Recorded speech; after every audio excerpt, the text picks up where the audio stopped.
So Kevin and Pete, here's your live podcast in its entirety, almost 2.5 hours. And if either one of you decide to strike this video, I'm going to get an email from YouTube. And if I get an email from YouTube, your personal information is going to be on it, and I'm going to make it public. And I will blast it to you online, because now you got something to hide. Have a good day and enjoy. Bears, you name it. Like, these are not soft dogs. Right. But there's no corrections involved in the Tibetan raising of these dogs. None at all. It is guidance, it is trust, it is mutual respect, and the owner is there as a calm presence to the dogs. It's a fantastic little story. And this goes for any person I've worked with who's got a dog that's reactive in the home, barking at stuff that's going on outside the front. It's the same thing. The calm presence of the human turning up to the front of the house, acknowledging the problem with the dog, don't even have words to say. Most of the time, the Tibetan owners don't say anything to the dogs when the dogs are reacting to something coming into their space. The owner's presence, he'll go up to the dog, he'll acknowledge the thing that's being barked at, he might touch the dog somewhere with a gentle, might even touch on top of the head if it's your dog, or you can just touch on the side. And that calm presence of the owner settles everything down, because at the core, there is a bond based on mutual trust and respect. The owner does not come out shouting out of their caravan or their tent, shouting at the dog, or yanking on the leash, or giving a slap upside the head. It is entirely the wrong thing to do, and that's where my philosophy goes into. So relationship is everything. If you can calm a ferocious Tibetan Mastiff down just by your calm presence, the most independent dog breed in the world, by the way, also, we'll get into that, set free at night, completely set free, off leash, go do your guarding job in whatever sized farm, which is not fenced in, usually in the Himalayas. Go do your job. They're in packs. They're not usually individual animals. It's usually 3 or 4 of them in a pack.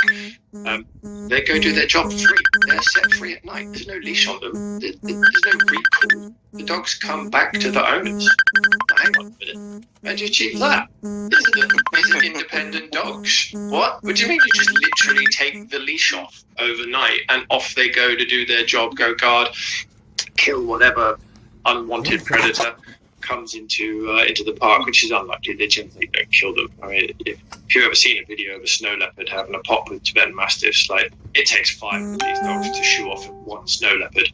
Like, the snow leopards are serious animals, so they don't tend to get into it. They just make the good enough display and maybe a warning bite or two in the squabble, and the predators go away. So they're not predator killers generally. Coyotes, maybe, if you're in the US and you've got these dogs, they might go after the small ones, but generally speaking, they're more of a deterrent. So they make a lot of noise. But still, the point stands, they are known as the most independent breed in the world, and the owners can set them free and the dogs willingly come back. How, why, what? That's what I went to understand when I started doing a real deep dive into the breed. What does that mean for how we do things in the West? And it's very different. And the Tibetans will genuinely laugh at you if you say, I train my dog to behave. Yeah. No, you don't. No, you don't.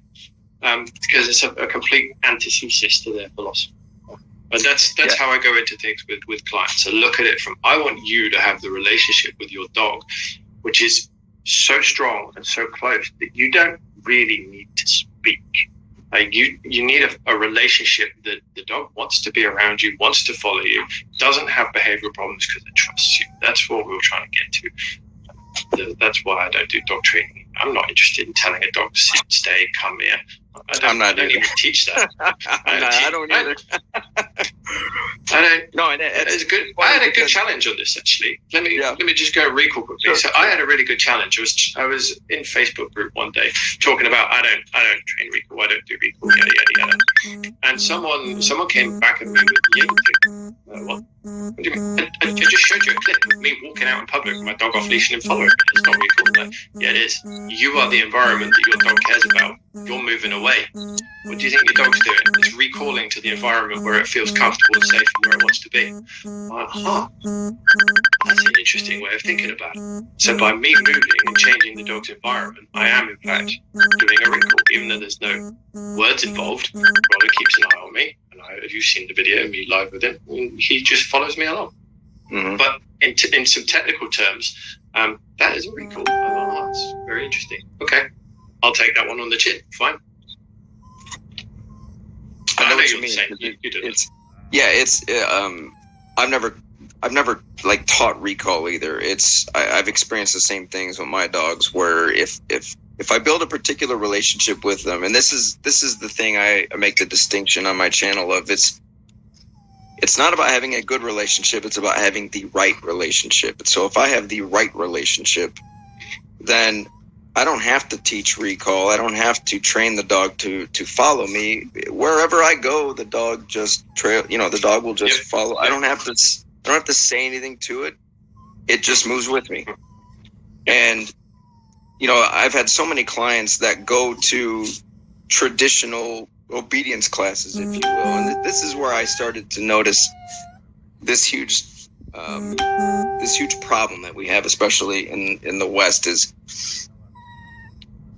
people think, or they're led to believe, that if I take my dog to obedience classes, I'll have an obedient dog, and it just does not work that way. You could teach the dog sit, stay, come, whatever, but that doesn't mean the dog sees you the right way, and it doesn't mean the dog respects you. So people find this, like, why is it that I go to these classes and my dog gets this certificate, but I go home and my dog still doesn't listen? It barks at everything. It barks at me. It does, it's disrespectful. It's pushy. It's because you can train. To me, obedience is almost like training tricks. And the dog, usually it's based around treats, and so the dog will perform for you if you have food. But the minute the food is gone and the dog doesn't do it, well, that tells you the truth right there, is that the dog is simply doing what you want it to do to get what it wants. It's not doing it out of respect for you. And so, I call that bribery or a transactional relationship. Right. Yeah. So it's, to me, in my experience, true obedience comes from building a high level of respect and trust with the dog. That is what will yield obedience as a byproduct.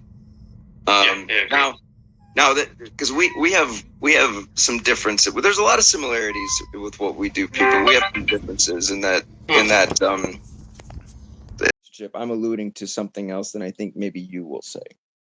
Yeah, absolutely. We know that. Yeah. Let me go with mine first. So to me, the giveaway is my business name. It's Partners in Canine.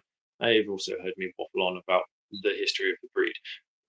The dogs I have, the influence I've read from that, the influence from other people I've spent time with. So I've also done the course, the Trust Technique by James French.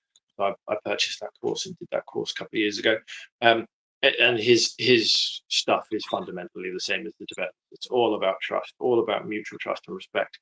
And the animal, the dog, because James French works with horses too, it's more of a true partnership. I don't consider the relationship one of dominance. It's leadership and partnership. So there's a constant negotiation in there always. It's not a set thing. So for example, if I'm out with my dogs and they want to go one way and I want to go to the other, sometimes either of those can occur. I don't mind giving my dog the choice of where to go. That's absolutely fine. We'll go do that. It's their time to be out and be dogs. I'm quite happy to accommodate that at times. Other times I'm not. We go the other way. But instead of, some people do, use a tool to then drag them across where they go, and take a far more gentle approach. So the best example, if people want to see this in action, is when I started working with Fern and Scout, GSP, and a cattle dog. My first walk with them, they were all over the shop. Of course they were. They didn't know me from anyone, and I put them on a leash and gone out. They wanted to go one way as a united pair of dogs, and I wanted to go a different way. So I just stood there. I stood there completely silently, faced the way I want to go, and let them face the way they want to go. It took about 4.5 minutes. They gave up doing what they were trying to do and came with me. To me, that's the way I build leadership. And so, quick definition of leadership to me, I use Chase Hughes' definition. It's the ability to generate followership by your actions alone. Not words, not tools. The ability to generate followership by your actions alone. Your words are irrelevant, completely irrelevant. The tone of your voice is not. The tone of your voice can be important. So it's not saying don't ever speak. Definitely. But the words are completely irrelevant. Definitely. So it's your actions. And also excluding from that is one of the reasons I don't like tools. And I do use them. I have a leash and a flat collar. Yes, obviously that there is some control, there is some punishment in there. But I want the dog to choose to do things with, because that's going to build up the trust and respect in me, that when we come to something that's a little bit more hairy, a little bit more scary or worrying to the dog, well, they've decided through their own choices to follow me. I haven't forced them. I haven't dragged them along. I haven't done anything to them which is causing discomfort, pain, whatever. And I will wait that length of time. I don't mind doing it. It's the same with Fern getting into the car. He had a phobia of getting into a car because he got his tail shut in the door by his owner once, so he didn't want to get in cars after that. There's video there, me stood there for 20 minutes with the poor guy, trying to get him into the car. Just stood there showing him we can get in the car. And sometimes I would get in, and then he'd follow me in. He'd start licking me in the face and having a great time. And sometimes he was a bit shy about doing that. But the key was, I need you to trust me that this is okay. So I had Rollo on occasionally and got him in the car and Scout, the other dog. She would always jump in. And just seeing other dogs do that happily, he kind of got there eventually. He did the weird thing where he would like to get his front paws and his head in, and then he'd want to be lifted up the rest of the way. Like, all right, I'll take that. I'll take that halfway house. Fine. But it was because I didn't just keep picking him up and shoving him in, pick him up, shove him in. And you can get there doing that. I'm not saying you can't. But then when we come across something which scares Fern, and he did have fears of things, he didn't like confrontation with other dogs. He really wanted to avoid that. Because he trusted me with other things I'd taken my time with him to do, I'm going to have a stronger impulse from him to stay with me and go through things which are a little bit more uncomfortable. So that's where I like to try and approach that relationship thing from. I've had the same issue with my own dog. We roll over the video on the channel of him scared of something reflecting in the distance. Slowly on a leash, got him towards it. But I was using a leash, and this is what got me thinking. And I say it lots of times, leashes prevent leadership. That is something I will say a lot. I truly believe that statement. Leashes prevent leadership because you are not giving the dog an opportunity to be a follower through your actions, which just your body. You're now attached to that thing, and your actions are dragging it along against their will. That's not leadership. I don't sit there in my 9-to-5 job and wait for my boss to give me a clip around the ear to do stuff. Like, I like my boss. He's a good guy. I work for him, and I work for him hard when it needs to, because I feel part of a team that's working together. We're doing something good. We're keeping airplanes safe. Yeah, thank me when you're next go on holiday. We keep the propulsion system working. We make sure the wings don't fall off. We make sure the engineers are doing all the right things when they're doing the maintenance tasks, yada, yada, yada. But I do that because I have a good leader. I've had bad ones. I've had bad bosses, and I've hated them with passion. I think we all have, and we all people we hate. I had to move roles once because I went up to my boss's boss and said, if he speaks to me like that again, I'm going to punch him in the face and throw him out the window. So best we come to a new arrangement. So I have had my fair share of bad bosses, and he was like that. He was just an asshole. But I needed the money, so of course I did the job. But we moved, whatever. But that's what I want to avoid, and I do take that into dogs. I know it's a very human way of looking at it, or anthropomorphizing, if you want to call it a technical term. And I do that. I use a lot of human examples when I talk to clients about dogs, because I see clarity occurring when I talk to people in human terms and then can relate it to the dog. One of my favorite ones is the treat thing. So my neighbor that way, they had some roofing stuff going on the other day. They asked for some help. I don't really know them. They've been in the house a couple of months, whatever. They offered me a case of beer to help. Am I going to help? Yes, cool. I'm in. Case of beer. Love it. Thanks, mate. 3 weeks later, do I go out with the guy? Do we go to the pub? Do we go for a walk? Are we friends? No. Get me a case of beer to help him do something. Cool. I'm happy with that.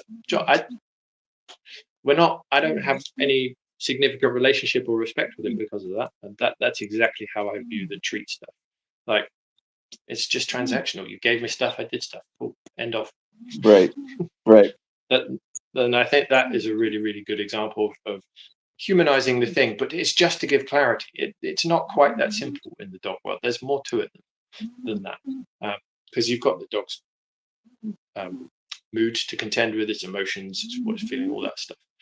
You said something I wanted to ask you about learning theory. Give me a quick rundown what you mean by learning theory.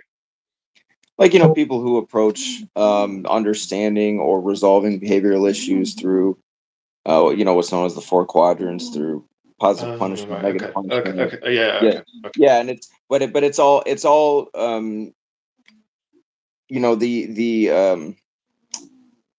the perspective, I guess, or the understanding is that, okay, the dog needs to be taught something, or it's not the relationship that's the problem. It's my dog needs to learn this thing that it hasn't been taught, but I'm going to do it through positive or negative punishment, or through positive or negative reinforcement. And so to me, when you're teaching specific skills, to me, that's more appropriate. But in terms of, like, the biggest reason I don't look at things this way is because if I watch a group of dogs interact, the strongest dogs in that group are going to get cooperation in one form or another through dominating the other dogs in the group. And so it's through that act and through the pressure they put on each other in order to figure out the pecking order. That's not necessarily that is a social phenomenon.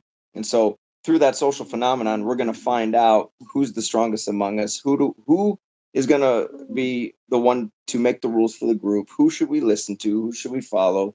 And the dogs who are in charge, it really is a dictatorship. It really is not. Dogs will use sometimes harsh means to maintain order of the group. And so to me, that is, you don't have dogs running around throwing treats at each other, saying "good boy," "good girl," or they're not jerking on leashes. They're not doing any of this shit. So I always say the tools for us as humans are, we have to use tools as a way to compensate for our inability to communicate like another dog. And so the less you have to rely on tools, it means your ability to influence is greater. So for me, any tool you use, it should be temporary because the goal is to create a state of mind in the dog so I can remove the tool and I never need it again. And so the way I approach a relationship is from that lens of, okay, I need to properly dominate this dog in order to influence it so that it sees me as the strong presence it needs to follow. Because I see cooperation not as a partnership, but as a, like, think of your workplace, right? That's a dominance hierarchy. And the whole point of a hierarchy is to cooperate we want to minimize conflict as much as we can. That's the point of the hierarchy. And if conflict does ensue, the people in positions of authority are able to resolve the conflict quickly. And so in the animal world, they don't have social contracts or systems in place like we do. They do it through domination. And so that's how they maintain order. And so if I look at it from their eyes, that's what they understand, that's how they're hardwired. Well, then I need to approach it as if this is why my channel is called Act Like a Human, Think Like a Dog, because I'm human no matter what. I can't change that. I act like a human, but if I see it through the dog's eyes and I understand that what they really want from me is to know you're in control. I can't, the power dynamic is I'm the follower, you're the leader. That creating that dynamic means now we can cooperate in a way that eliminates conflict. So that's the point of establishing a hierarchy from the top down. I'm leader, dog's follower, and therefore the dog isn't going to make demands of me. The dog isn't engaged in power struggles. The dog is not going to be disrespectful. The dog is, you're going to get all of the softer sides of the dog, the submissive side of the dog. You're going to get the dog you want, but you're also able to live day to day to day because the dog knows the expectations. And you just don't have any cut. You can have your dog sleep on you all night long or all day. You could do whatever you want with your dog at that point because it has the right perception of you, right? It's not going to challenge you for things. It's not going to it's not going to be a constant argument, if you will, back and forth. And that's what, to me, that's where partnership if we have equal power, even though we're not equal creatures, because they don't believe in equality, but neither do I. And I think, like, imagine if you went to the workplace and everybody had equal say in everything. Everybody be arguing all day long because people aren't going to agree on everything all the time. And that's what, we need people in positions of authority to just say, well, listen, this is the way it's going to get done. I know you don't like it, but we got to move forward.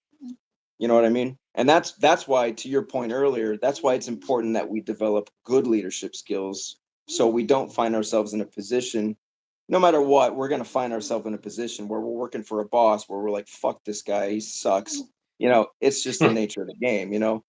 But there's something you said earlier that I do agree with, and it's that through creating this dynamic, I'm going to create a willing follower as opposed to a dog who's forced to do things but the dog really doesn't want to follow me. You know what I mean? So I want to create a willing follower. Just like if I go to work and I have a boss who's a really good boss, and I want to do the job well for the boss because he's just a good leader. Well, you're going to get a lot more out of me being a good leader. I'm going to want to do what you asked me to do, just like my dog will want to follow me because I'm a good leader, as opposed to me having to constantly butt heads with the dog, or the dog not listening, or the dog not wanting to follow, and I'm just making it. You know what I mean? Yeah, but I think the biggest difference we have is approaching that from different angles. So I consider it purely from a force of personality perspective, whereas you've got a little bit more physical force involved with that. So for let me give an example. So I had a client dog, an Amstaff. Dexter was his name. He had a horrible backstory. He was just out for a walk with his owner. Someone else's dog got out of their back garden and came and attacked him. The other owner was nearby and came out, and my client's owner was there, tried to separate the dogs. They're both Amstaffs, by the way, so it got pretty gnarly. Two bystanders, men, saw what was occurring, stopped their car, got out of their car, and then attacked the wrong dog. So I just noticed Rollo's moved. Attacked the wrong dog. They attacked my client's dog. So that dog, one of the owners lost half a finger in that. The police and council were involved, etc. But it got gnarly. So this dog developed a phobia of all dogs. It was an absolute shit show.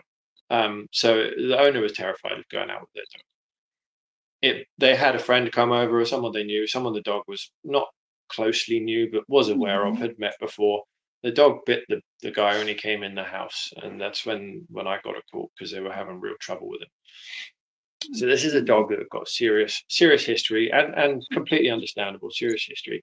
So as usual, I don't meet the dog with the client at home. I sent them out, put my body cam on, and went in the house, had the dog locked out in the back garden, and I went and lay down by the back doors, which is complete glass. They're like French doors, glass French doors. The dog was just going nuts for 5 minutes. It's all on video on the channel. I just lay down, ignoring the dog. Once the dog calmed down, which was almost on the dot, 5 minutes, I stood up slowly, calmly, and I opened the back door. It's glass, just slid it open. He sniffed my leg. Then he came in the house, had a wander around. I went out in the garden, sat down in the garden chair. He came and sniffed. He was cool. And I went back in the house and picked up the leash. He came right up to me and sat down. He said, "Yeah, Conan, let's go. I'll let you clip this leash on me and let's go for a walk." I've now got a willing follower dog, and I haven't touched him. Definitely. I haven't done anything to him.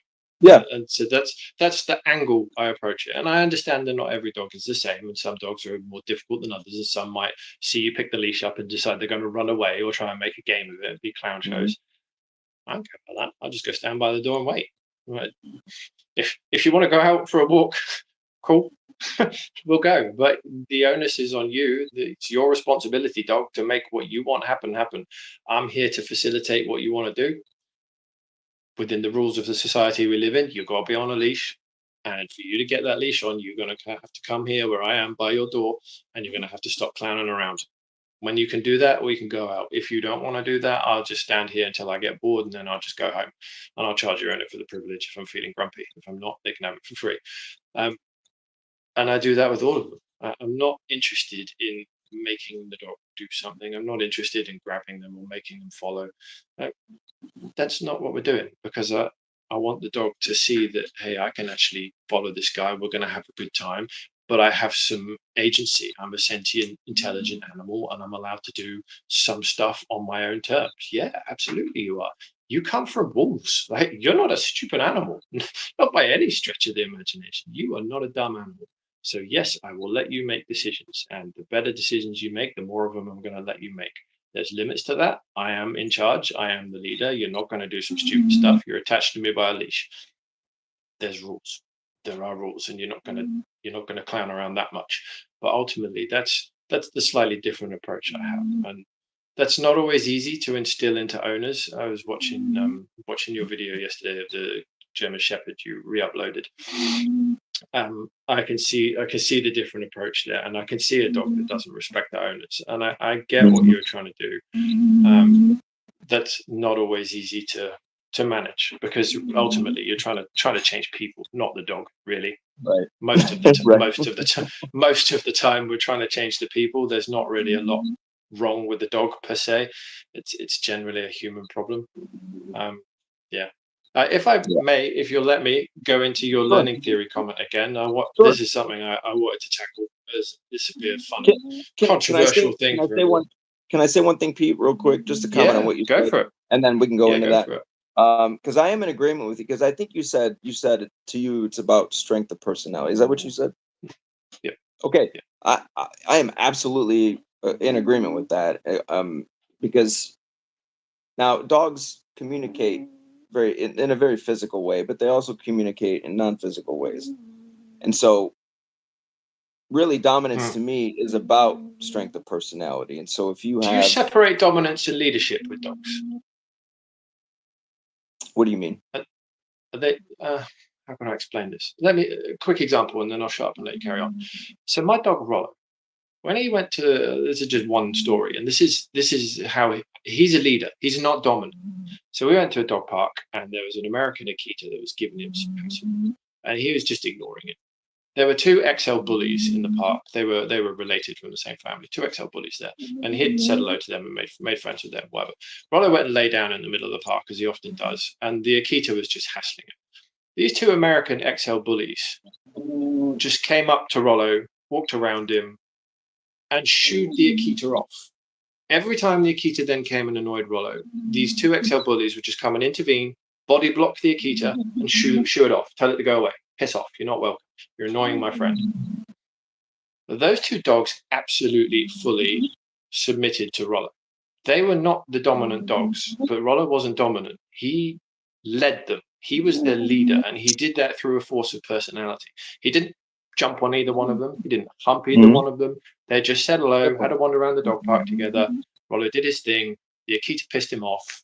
He just went away from it, lay down, and these two dogs kept this dog away from it. And I have many examples of him having that experience. But Rollo's not dominant. He doesn't start shit with other dogs. He doesn't go after them, doesn't jump on them, doesn't get nasty with them, unless another dog starts with him first. He'll even let a dog hump him, and then he'll challenge it. Then he will just go straight into the face, square on, and be like, "Are you sure you meant that?" And he'll back them off. It just back them off. He'll walk them down. There's good video of that on my channel where he literally nose to nose after they've humped him, and he just walks them back. He's not really dominant. He just goes and meets dogs and lies down. And then if there's trouble, other dogs just keep it away from him. What is that? Leadership? Is that dominance? How do you see that? Well, first I would have to see it for myself to study it. But just based on what I'm hearing, the way I would interpret it is because we have to factor in the individual personality of the dog as well. And so Oh yeah.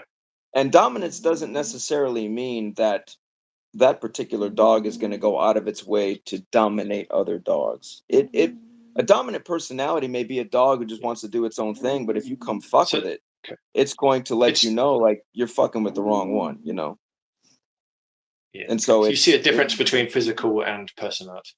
yeah, I have a video on my Patreon where I talk about the difference between mental dominance and physical dominance, and really dominant dogs tend to be very, very good with mental dominance, where they can, the way their posture, the energy they put off, but also the eye contact they give. They don't really have to get physical unless they need to. They can give a look, and the other dogs are like, okay, we're not fucking with him. You know, they can say a lot without saying a lot, if you know what I mean. Yeah, it's a posture and a look from distance. Yeah, and that to me it comes from the strength of personality. So if that dog has a strong inner working, a strong mentality, then it's gonna come out in its body language. It's gonna come out in its eye contact. It's gonna come out in the way it postures. The other dogs are reading all of that. We may not see it, but there's a lot of subtext that those dogs just know. Like, we're not gonna mess with that guy. You know what I mean? Yeah. But now, so for me too, like I only get physical with dogs if I absolutely have to. Like I'm always going to approach things from a non-physical place first, and then I get physical if I need to. And so, because I want to come from the place where I can dominate the dog here first, But if I have a more persistent dog, a more challenging dog, a dog who, you know, is just built that way, then I may need to get a little physical with it. But it's not coming from a place of being mean or trying to hurt the dog, or it's like you ever watch Caesar kind of tussle with dogs, or kind of just, it's like that sort of a thing where he's not saying anything, but he's saying a lot with just the way he touches. And there's a lot of subtleties to the way Caesar touches dogs or just manipulates them physically. And to me, that's the approach that I think makes the most sense to dogs, because that's what they do to each other. So why not communicate with them in a way that is instinctual, that makes sense, because it's what they naturally do to one another. I mean, I would have much rather approach it from that understanding, as opposed to, you know, everything with tools and e-collars and all of that shit. You don't worry that trying to communicate like a dog but being a human would be confusing? That doesn't worry you? No, because sometimes people misunderstand what I'm saying when I say that. All I'm saying is because on some level, humans, we have an animal side to us. So No, we we're are animals. yeah, definitely. Yeah, no, I just mean in terms of we just have higher thinking than they do, you know. Mm. But all of the means of communication are the same: eye contact, energy, body language. Now, they can't use language, but they bark, and they have different Yeah, their vocalizations. barks. Yeah, the different vocalizations can mean different things, just like we vocalize. They don't understand the words, but like you said, they understand the energy we put behind it. So we have all the same means of communication. So why not just study how dogs use those means of communication, and then I seek to use the same tools in the same way. Does that make sense? Yeah, that makes Like sense to me. I eye understand. contact, for instance, right? If I Yeah. understand how to say different things with my eyes, then I can look at a dog in a particular way to communicate something, and I can get a lot more done with a look Mm. than even having to say anything, you know. Yeah, yeah. Interesting. The Tibetans do that as one of their Yeah. punishments for their dogs. Actually, when the Tibetan Mastiffs are in their growing up phase or training, or even when they're grown up and they do something wrong, the Tibetans will actually stare hard with eye contact at their dogs. that It's a way of saying, that's what I'm saying. "Oi, Yeah, and you've overstepped the mark. I didn't like that. right. That's not something I appreciated." Yep. Goose does that so well. And I love she can stare a dog down, and you know, a dog 4 times her size, and get them to, you know, submit. Is just a beautiful thing because she's so small, you know, but she has the mentality though. She has the personality. Mm. Um Yeah, okay. but now, yeah, we can move on to what was your question about the learning theory as far Oh as yeah, learning theory. I wanted to get all fun and controversial with this one. Um, I've done a very, very deep dive into this and had a really solid exploration of where those shitty quadrants came from, um, and how they've been misinterpreted, misaligned, misapplied, yada yada yada. So we'll talk Skinner and we'll talk other people as well. So as yeah, most definitely. people are aware of, Skinner is credited wrongly with the quadrants. Skinner's language does not contain any of his publications do not contain the word positive punishment or negative punishment. Do contain positive reinforcement, negative reinforcement.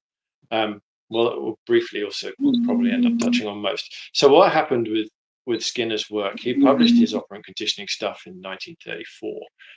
He then carried on doing experiments and whatnot with it all. Now, another chap, forgotten his first name, Förster, who was a co-author of Schedules of Reinforcement, he was unhappy with Skinner's imprecise language in his operant conditioning definitions. And so he set off to try and make it a more process-driven arrangement. He tried to mathematicize it into a formula, and he did fairly well at that. And then along comes another couple of chaps, or maybe one, I can't remember, Keller and Schoenfeld, and they started doing university teaching materials, and they did mathematicize operant conditioning. They actually turned it into a formula. So they wanted to know if behavior changed when you added something to the environment or if you took something away from the environment. And that's where Skinner's operant conditioning splits from what most people call operant conditioning today and what eventually turned into the quadrants. Then a gentleman by the name of, what's his name? Professor Jack Michael Jack. Yeah, think. He got involved in 1950s. Anyway, Professor Jack Michael. He got involved. So he became over 50s, 60s, 70s, and 80s the guy in terms of behaviorism. He wrote all the university training manuals, all the books that then went up to your Ivy League universities in the US for behavior. And he is a very interesting figure in the operant conditioning loop. He disagreed with Skinner, and he went down the route of the mathematical formula, and what he wrote in his textbooks and books eventually became in the dog world through, we'll get to other names later, the quadrants. He was a very strange fellow. He actually proposed in one of his papers that there is no relevant scientific use to having any kind of word in front of reinforcement. He actually put a paper forward that says we should bin positive and negative in terms of reinforcement. They're not useful words. They add no value, which is a very strange thing for someone to say, a professor of behavior to say. But that was one of his papers, he argued. It was not accepted by the community. It was rejected. So positive reinforcement and negative reinforcement stayed. But this was a strange chap. It was one of his main contributions was to try and bin off that. So he was the guy that set about training people like, who will we get to in the modern dog world? So we're going to go into Dr. Mary Birch. So he was the guy that trained Dr. Mary Birch. She is the founder of the Canine Good Citizen stuff, which is associated with the American Kennel Club. And there you've got Karen Pryor and Dr. Ian Dunbar coming along in there too. So these are the people that developed the quadrants. So that's what they did. So, and here's the rub with them. In the laboratory conditions that Professor Michael was using the quadrants in, he never actually had them in quadrant form. It was a mathematical formula for him. It was do something to the environment with an addition, or do something to the environment with a subtraction, equals a behavior increase or equals a behavior decrease. What occurs, write it down. And he was really, really hard over with that with students. If you can't write behavior stuff as a formula, it's not good enough. We're not doing in precise language. We will keep it to this. So we'll leave that thread alone. That's the laboratory side of it in the universities, what they were doing. What Skinner carried on doing was to indirectly disagree with these people. So his later publications of works, which came in 1970s, I think. I can't remember which way around it was. That was about behaviorism, I think, in the 70s. I can't remember the name of his first book. He disagreed with the way they mathematized the formula, and he kept his original stuff. So his operant conditioning, when you get to about behaviorism, is taking into account some evolutionary psychology, and is taking into account the fact that you cannot remove variables from the equation when you're in a big wide world. In a laboratory where you're testing one variable on behavior at a time, great. The quadrants actually make perfect sense. They're normal. They work. They're reliable. But when you take an animal out into the real world, and now you've got all five senses ringing off at once with all the things that are in the world, now you can't apply that same theory because it doesn't function properly, because there is too much going on, too much noise. There's multiple variables happening at once. So you can't apply the same formula. So you have to look at the dog's motivations, or the animal, whatever you're studying, the animal's motivations, its internal state of mind, what things are going on in the head, to work out why a dog might be doing something and then what to do about it. So that's a lot of theory. So there's an example. We'll go back to the treat is a great example. So you're out with a dog. You see another dog coming, and as people are told in the using treats, you get a treat out to try and keep the dog's attention on yourself. Under Skinner's system, that's just not going to work, because the dog's focus is always going to go through right down to its lizard brain, right at the bottom of the top of the spine, the bottom of the brain, and it's going to do a few things. It's going to go through survival first, then it's going to go through the emotional reaction to the trigger, and then it's going to decide what it can be done to do about it. Then it's going to decide what's my relationship with the owner to impact that. So you've got all of those things going on at the same time in the dog's head. Ergo, when a dog sees something that's potentially a threat to it, even if there's a treat in its face, you are now arguing against the evolution of the dog and everything that's going on in its head that says potential survival threat, potential survival threat, treat, potential survival threat, treat. It's just, it's nonsense. It is. And that, yeah. So that's the fundamental problem you have when you're trying to discuss what Skinner is doing with operant conditioning and what operant conditioning is in the quadrants. They're two different things. In a laboratory where you're testing one variable, i.e. what happens when we electric shock a dog's tail or leg, to turn it off, the dog has to put its leg down or adopt a position or press a lever, whatever it is. You're testing one variable. And the dog doesn't know who, what, or why changed the environment. So when you've got that quadrant-based system in that environment, yeah, it works. You can explain everything. You can understand what's going on, single variable. You bring that into the real world where you have all those other random variables going on, all of the things going on in the dog's brain, what it finds reinforcing, what it doesn't find reinforcing, what it's completely indifferent to, what it wants, the relationship with the owner. The moment you change the environment for the dog and the dog can see you doing it, you're not in an operant conditioning loop of the environment you're in. You are trying to shrink the dog's world down to just you. And if you shrink the dog's world down to just you and the thing in your hand, and this applies equally to the correction, by the way, you shrink that environment down to just you, the thing in your hand, or a correction. All of the survival instincts the dog is pinging out through its ears, its nose, its eyes, its touch, its taste, smell, and the rest of it, you're fighting them. You're absolutely fighting them. So the operant conditioning system is a mess. It doesn't work. So that's one of the things I tell clients it's not worth them trying to understand. But this is what something I like to get into technical discussions with, because when people talk operant conditioning and when they do it with their dogs, fundamentally, no. If you're quadrating, you're not doing operant conditioning unless your dog is in a lab and you are making one variable change at a time. If you're out in the big wide world, operant conditioning must be seen through the eyes of the dog, not through your eyes because you want the dog to do something for you. No, that doesn't work. Have to see it through the dog's eyes as to what all of the reinforcements, what all of the environmental punishments are at once. And then you have to work out, well, how are we going to get this dog to overcome this fear? What's my relationship with the dog? How do I figure that one out? And I personally land on the solution of let the dog look. I see a dog as a good example. You had one video yesterday, chasing squirrels. Look, here you go, dog. There's a squirrel growing up a tree. Look, there's a dog over there. You want to pull to get to that dog. Just look. We're just going to stand here doing nothing. I'm just going to be completely calm, relaxed.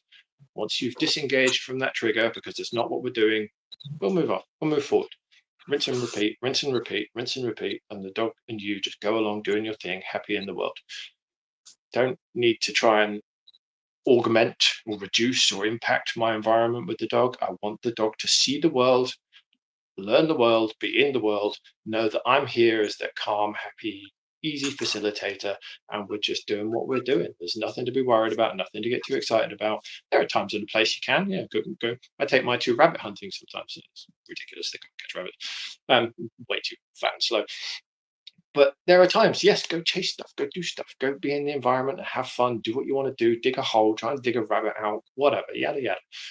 But when we're just walking, you see a trigger, I don't care. I had it the other day when I was with Rollo. We had a Kelpie that smelt his pee and realised he's an unneutered male and went, oh, I don't like you. And Rollo was like, do you want to start? No, we're not doing that. And it was words, but it was Matone that did it. We're not doing that. Just let him go, because Kelpie was off leash. And he did. The Kelpie just toddled off and we went off in our own direction. I let him look. I do not need to intervene in that environment. And if the Kelpie did have a Rollo, it'd be quite funny to see. It wouldn't have gone very well for it. But that's the thing. It's the same with client dogs. I'm a bit more relaxed with off-leash dogs coming up to Rollo. He's massive. He can handle himself. He's a good dog. But with clients' dogs, often see the reactivity come out. See them start to get wound up. See them get stiff and staring. And it's fine. Be stiff. Be stare. Have a yell and a jump and a shout on the end of the leash. I don't care. I genuinely don't care. I will just stand here till you've processed that emotional load that's come into your brain through your oldest part of your amygdala or whatever it is, your limbic system. And then when you calm down and you've realized, I don't care, I'm not interested, I'm not bothered, I've not had an adrenaline dump, I've not had a heart rate increase, I'm not even looking at the damn thing that you're looking at, we'll just carry on calmly.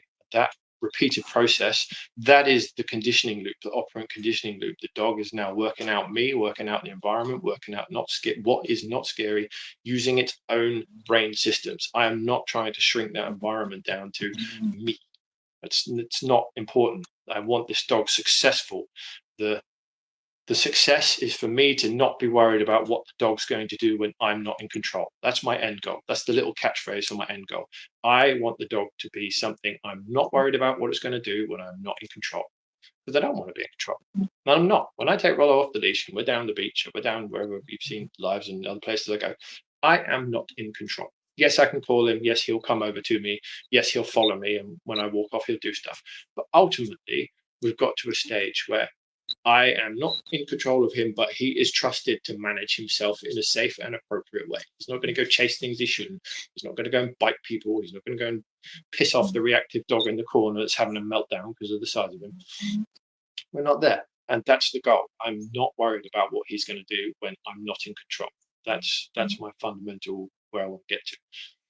I hope that makes sense. And yeah, learning. I could go on for hours and hours about that, but totally get where you're coming from. And this is one thing. Me and you, Peter, we're on like total opposite ends of the spectrum. My caveat to what you said would like, because when I take Goose out, I do all the same things you do. Where like, not because she's earned the freedom and she's proven through consistency when we go out into the world that if she looks at something, it ain't going to be a big deal. If she, if I tell her she can chase a rabbit, she'll chase it. But if I tell her she can't, she won't. She follows the rules. She knows the expectations. So I that's not the place I would start though, because the way I see it is understand. If my dog, if the communication in the dog world is centered around telling each other what they don't like, and I go out into the world with my dog, because I see that I'm always conscious of what role are we playing at any given moment. And so if I take a passive role, which to me that's if I have my dog on a leash and I just kind of stand and I do nothing and wait for my dog to finish what it's doing, then I see that as I'm taking a passive role and my dog is the one in the driver's seat. It's being the more assertive presence or energy in that situation. Its role is now different. And if I just allow that to happen, then what is the dog supposed to believe other than, I guess this is what you want me to do because you're not disagreeing with me. You're not telling me I shouldn't do this. And then if it repeats it over and over and over again, now it becomes a habit and it becomes like this self-reinforcing loop where now it's just like, since the dog has practiced it so much, now it's like an impulse that it's like its default setting now.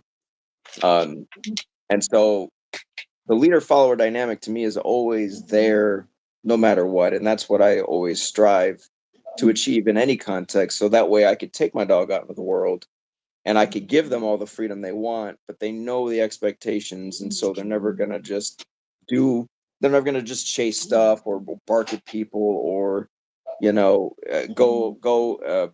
run up to dogs or, they're not going to engage with the world inappropriately, but they can still experience the world. But it's not going to cause problems. You know what I mean?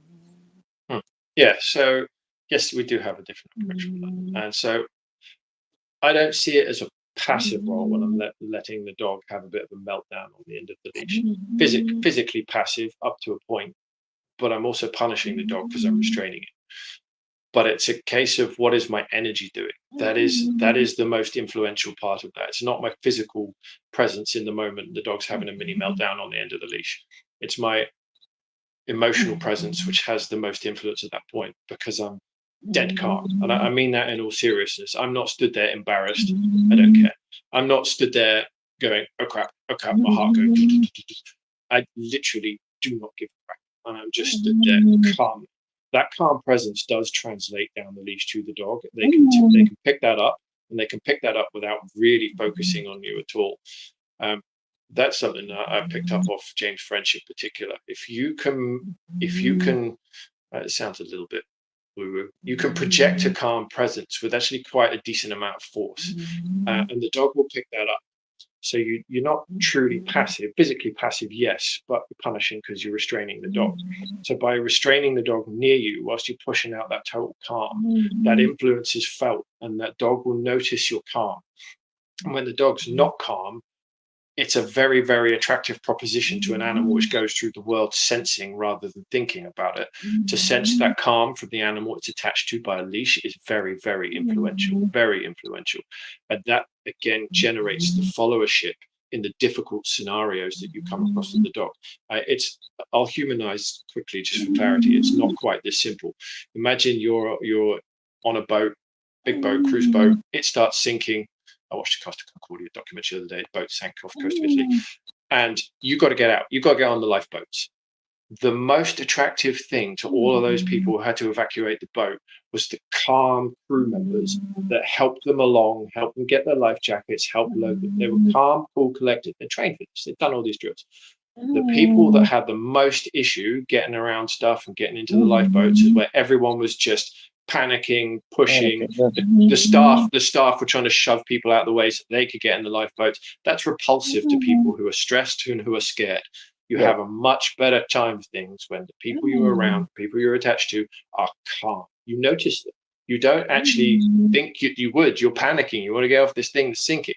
It's the same thing. You spot the people that are calm because there's something different about them. Your senses are doing this subconsciously. You're not doing this consciously. You pick up on it and you stick near them because they give you that sense of confidence that everything's okay. They know how to handle this. Follow this cool, calm, collected person and you'll be all right. And most of the time you will.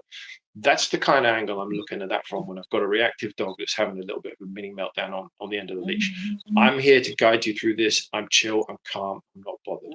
I understand your point about the loop and how this can become practiced and reinforced behavior. I've heard that said a lot of times before by people. And it can. But my counterpoint to that is, again, when the dog is sensing a person that is being calm and is a leader, that over influences that. And because it's predicated on the notion that no mammal wants to do anything which expends any energy unless there is a reason to do so.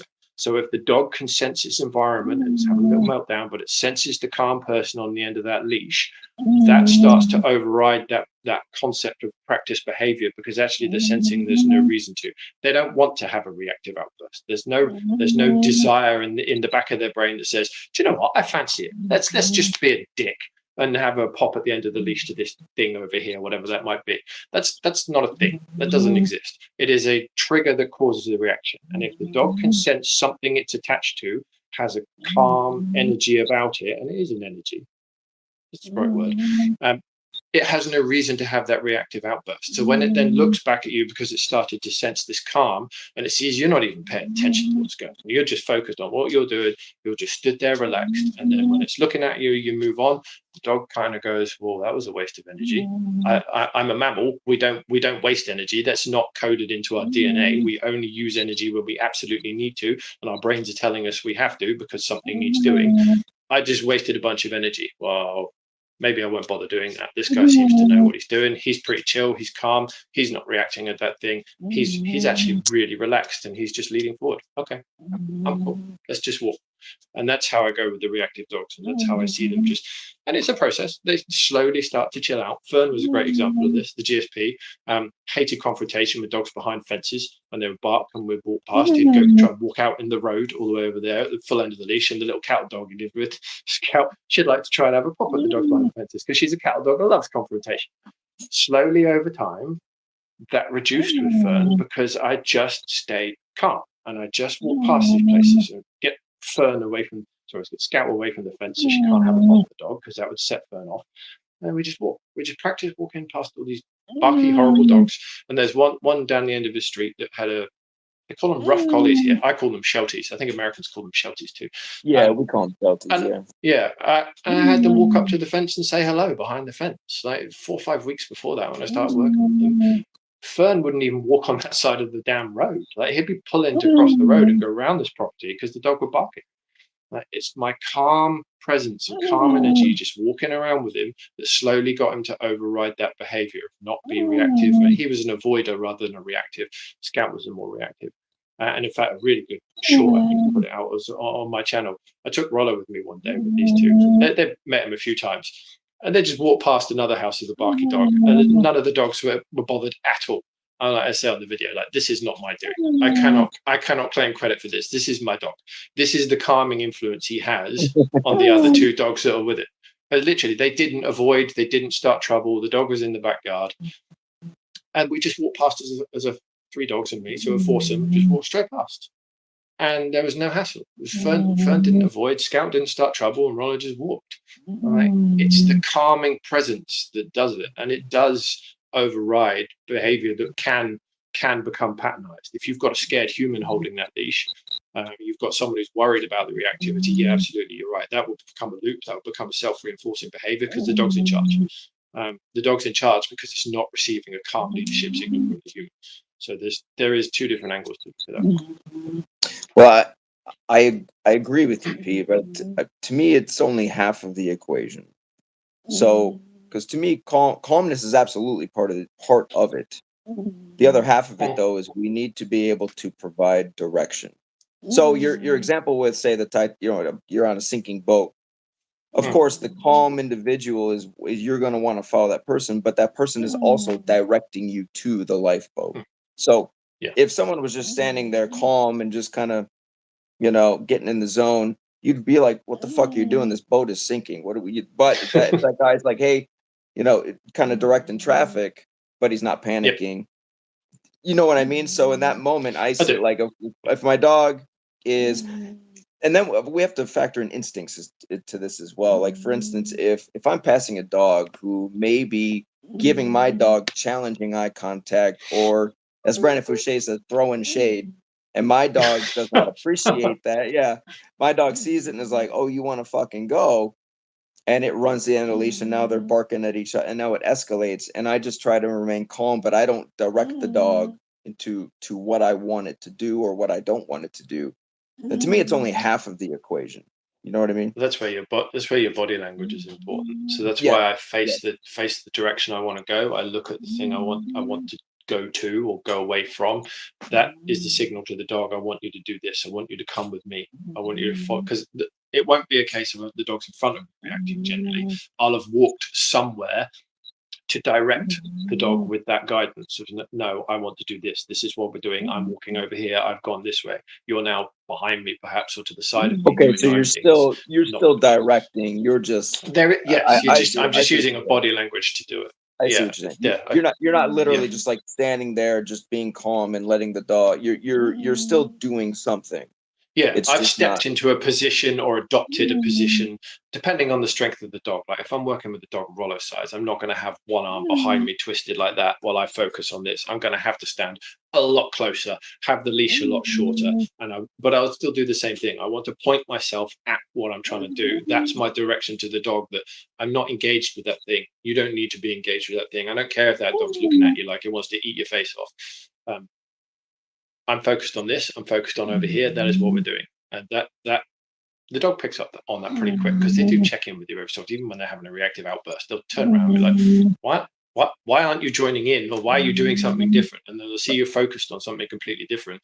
I'm like, oh, okay, we're not doing that. You don't want me to do that. We'll go and do this thing instead over here, whatever that is. So it's still direction, but it's not commanded direction. It's follow me. It's an offer to follow me, because what I'm doing is going to be a calmer thing for you to do. You don't need to be wound up, upset, yada yada yada. You can just follow me, and we'll have a calm time and enjoy doing what we're doing. So it's still a direction. I'm still showing the dog what to do. So yeah, I agree on your point. You need to show the dog what to do, and I do that. It's just not so obvious necessarily. If you watched me from a distance and you didn't know what was going on, you'd be like, why is he not even looking at what's going on? Pete, have you ever seen dogs? This is something that Goose will do, but I've seen other dogs do this too. Where say there's a group of dogs, and one of them is just way too overexcited, or anxious or amped up, and you've seen a dog go over to them and maybe jump on them and pin them and be like, "Chill out." Have you ever seen them do that before? Yeah, I have. I've seen the King Charles videos and such with my own eyes. I have not seen it result in a pin. What I have seen is, and I'll use my 2 as the example, I have seen that scenario where there's been a couple of dogs run around a dog park, kind of picking on another dog a bit, getting a bit too riled up. Rollo and Tora will go up to the dog that's causing the trouble, and they'll punch it. They'll just punch it in the side with their foreleg, just hit it. I'm like, stop that, knock it off. And they'll if there's one of them, they'll just body block, between the dog that's being bullied and the dog that's causing trouble. If they're both there, sometimes they'll form a V formation, which is really, really interesting. So Rosie's dog Chopper, so he's not that great with other dogs sometimes, especially if they come front on eye contact. And we were in a dog park down her way. I have both of mine, and he doesn't like golden retrievers too much for whatever reason. And a big golden retriever came in the park. My two were solid 100 yards away, other end of the park, just doing their thing. They saw Chopper make a beeline for this golden retriever. My two came running, and they formed a V formation around Chopper, and they escorted him to the golden retriever and made him say hello nicely. Yeah, see, to me, that would be a calm, assertive. It's assertion. It was assertive. Yeah. It was like, this is my park. We know what you're like. Behave yourself, or you're going to have a little bit of trouble. And Chopper pushed his luck at one point with Tora, and she told him exactly how she felt about that. Rollo stepped in as well and said, if you want to have a pop at her, you're going to have a pop at me too. But it was all done in normal dog communication. They were kind of just Chopper knocked Tora over. They were clowning around, and he knocked her over, and she got up and just went straight into the side of his neck, and they were bouncing around together. It wasn't nasty, but it was like, oi, you've overstepped the mark here. They ran around for 10 seconds doing that, and then Rollo stepped in. Rollo stepped in towards the end on the other side of Chopper, and again he grabbed him by the further side of the neck and said, don't forget I'm here too. So yeah, I have seen that. I've seen that level of communication, that assertion. I see my own dogs do it all the time. When I take them to dog parks, they don't like other dogs having squabbles. They're natural. All livestock guardians are like this. It's not unique to me or my dogs. Livestock guardians bred to keep the peace on farms between multiple different species of herd animal. So when dogs are in dog parks and squabbles start, the livestock guardians will generally insert themselves and be to the guy that's causing trouble and be like, nah, you're not doing that here. Go away. Sort yourself out. Sometimes that can be a pin. Tora has done that. Tora has actually pinned a dog. It's done that. Rollo hasn't ever pinned a dog like that. Rollo's only ever pinned a dog that started stuff on him first. But it's not unique to my two livestock guardians or like that. I've seen Great Pyrenees do the same thing. They do communicate that same way, and they do like to keep the peace, but it's assertive. It's not I'm trying to be the king of the dog park. It's they just want to keep the peace. It's been bred into them for the years. And it's like the way I've seen Goose do it is like there was a dog I did a live stream with. He stayed here named Benson. It was right before I left for Florida, and his owner came to pick him up. But this is just one example, but he got really excited when his owner walked in the door, and and he was jumping on her, and he was just way too much. And Goose just ran over at him, jumped on him, kind of just like put her mouth on him, just like chill out. Yeah. And he immediately was like, okay, fine. I was like, all right, thank you. But yeah, she's saying like, just calm the fuck down, man. Just chill out. Yeah, my two will do it to each other. Like seriously, if one of them. Tora doesn't usually walk with me. It's my wife. And if she gets too excited by the door and I'm waiting to put their collars on, Rollo will just he'll start slapping her with his paw. Come on, shut up and sit down. Stop being an idiot. Calm down. Exactly that. Yeah. They do communicate in that way. They definitely understand what's going on. I sort of come at it from that angle where I'm not necessarily physical, or for instance, like let's say that same situation with Benson, I would just call like firmly but gently grab the collar, just sit the dog down and just be like, hey, just to kind of like de-escalate things, just bring it to just chill out, bring it down, and then once the dog easier relaxes, to do with it's easier to do with smaller dogs. So I had a client with two English staffies who were exactly the same. You come in the house and they're just so happy to see you and jumping all over you and going crazy. That was one of the things they asked me to fix with them. So I showed them, just ignore the dogs. When they're clowning around and jumping all over you, just pay them zero attention. Do nothing that excites them. And I showed them, look, give us 10 minutes before we go out for a session, and I'll show you how this works. And they were jumping on me, being clowns, being silly. And I just ignored them. And as soon as all four paws are on the floor and they're wondering why they're not getting paid any attention, well, now we can fuss you. You're being calm. Cool, let's pay attention to you. Let's pet you and say what touching, do that. And then they get excited. They start jumping again and being crazy again. Just stand up, ignore, go do your own thing. Just don't even necessarily just stand, ignore them. If you've got stuff to do, go do it. When all paws are on the floor again and they're calm, fuss them. Enjoy them. Make them realize that calmness is what gets them what they want. put the responsibility on your dog to behave in the way you want them to behave, because you're going to reward that behavior. You're not going to tell them what to do. They don't give a crap. They're English staffies. You can command them all you like. They don't care. They're English staffies. So that you cannot teach them. You cannot practice them into this. The only thing you can do is give them a reason to change their behavior. And the reason is you're going to reinforce the thing you want when they take responsibility for their behavior. It's the same thing as waiting for the dog to calm down by the door and you put a leash on. Put the responsibility onto the dog to behave how you want it to. You'd be amazed how far that gets you. Definitely. No, I totally agree with that. I totally agree with that. The only difference I have is, say, with the jumping. And guys, I'll give you just an easy way to stop jumping that's not going to be controversial or hurt the dog. If you just take your fingertips and the dog jumps up, the crest area, where the area between its two front legs, if you just apply a little bit of pressure right there to send it back down, you're communicating a boundary. They're saying, hey, just don't jump on me.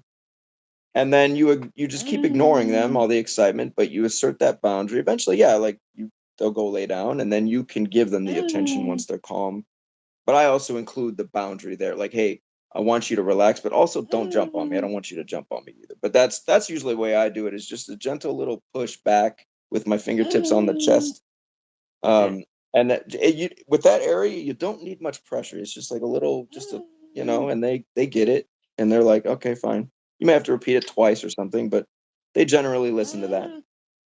So I trained that out of my dogs when they were young. I did it the dog training way, but I did it the controversial way with my knee. Every time they jumped at me, they get a knee in the chest. And do you know what? I actually miss them jumping at me. I want my dogs to do that now. It might sound weird to people out there, but I actually miss that a bit. Because for me, like I said, when you build the right relationship with the dog, for me, you can have your cake and eat it too. Like I don't have issues with Goose as far as her being disrespectful or challenging me or so. Yeah, there are moments where she gets excited, like we're playing, and she'll do this thing where she'll jump on my legs and then push and twist. It's like her little move, and I don't care. I let that happen, but I also invite it. I'm like, I also tell her, like, I'll pat my chest and she'll do it. Yep. I don't mind that. Yeah. It's not a problem, Mine won't do it. I wish they would. I tried to get Roller to do it the other day. I think I put it up on my channel as a short, and he kind of just bows in front of me and then lies down. He's just he is so over conditioned to that every time he jumped at me, he'd get a knee in the chest. He doesn't want to do it. I've got him to kind of half jump recently, so I put some effort back into that because I actually want that.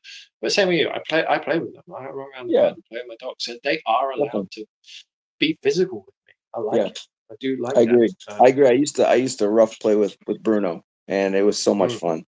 And it's I miss that with him because he was just he was a strong-minded male, and he liked the rough play, and I could do that with him. But he knew, there was never any disrespect in there or anything. Yeah, but, exactly. Because you won't do it if there is. No, you absolutely shouldn't do not. it if there is. No. But yeah, once you've got the right relationship with your dog, you can be physical with them, and they'll be physical with you. As for challenges, so I do live with two dogs that will challenge me, only in one area. If they are doing their job of guarding, I better get out the damn way. I know that's an exception with the livestock. The livestock and perimeter guardians. If you're not comfortable with that concept, don't get them. Because if they detect a threat and you try to get involved in stopping them do their job, you're going to be in for a world of hurt. And if you block their path where they're running to deal with something, they will bowl you over. Like, you're not in charge at that point. Step out the way, let them do their job. They've been bred for many, many thousands of years to do this without your involvement, without your help. They know what they're doing. But that's the only area we get challenged on. And we're okay with that. We know what we've got. We're not under any illusions. We didn't get golden retrievers.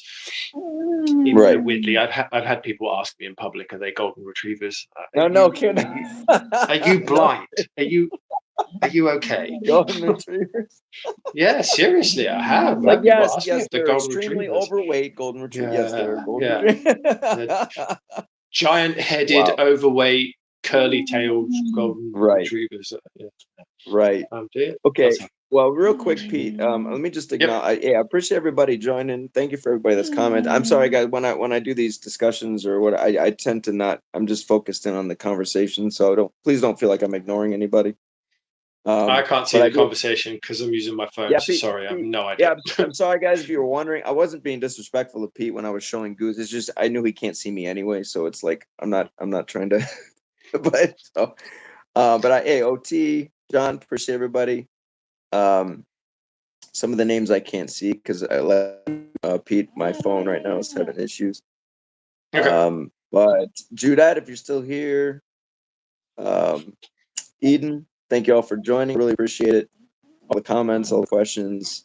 Really appreciate you guys joining the conversation. I did want to get into, so Pete, if you want to explain to people the difference in your understanding of, say, what Skinner says about having no, like, we don't have free will, we don't, or these concepts okay. that I think, yeah, if you want to go into that and you ready for this fucking rabbit hole? Yeah. And the psychologists who disagree with the idea that there is no free will, or what is the debate with that? Yeah, okay. All right. This is going to get deep, folks. So there is, and let's first dispel this notion that a lot of people have. There is a very well researched, very well thought out line of science, which is very hard over that we do not have free will as animals. The human animal does not have free will. They are absolutist in that claim. It is not fringe. It is not random weirdos that point that out. It is a very mainstream, well researched, well thought out line of thought that there is no such thing as free will. Let's dispel anyone who thinks otherwise. The most famous or well-known household name guy I can think of at the moment who is well-known and commonly espousing this is Dr. Sam Harris. But B.F. Skinner is one of these people as well. I think they're called determinists, I think is the technical name. I call them no free will absolutists. I prefer my little colloquialism. There is a lot, a big line of thought, a very well-researched line of thought that goes through multiple generations of scientists and things. As with all science, there is an alternate point of view. And when I was researching this and wrote my article on my website about this particular issue, I consulted the internet to give me a list of 10 psychologists and 10 neuroscientists who were both on either side of the divide. So 10 psychologists and neuroscientists who are for the concept of no free will, and 10 neuroscientists and 10 psychologists who are pro the concept of free will. And I looked at their arguments and I kind of pulled out what I thought was relevant. The funny conclusion to the end of it is, it doesn't actually matter what I say. You've made your own mind up as soon as you read the first sentence of this article, and you've spent the rest of the time just justifying your conclusion. That's a good point, actually. And you will play into your own confirmation biases when you go down this route and you start reading what scientists have said about it. So I'm not going to change anyone's mind about this. But yeah, B.F. Skinner in particular was very hard over in the fact that free will as a concept does not exist. We don't have it. Where people tend to get hung up on that is really when it comes to dogs, we're talking about behavior. And that's why the definition of behavior is so important. Nobody, and all of science is united on this, by the way, nobody in the scientific community says you have free will when it comes to your behavior. Your behavior is governed by your limbic system in your brain.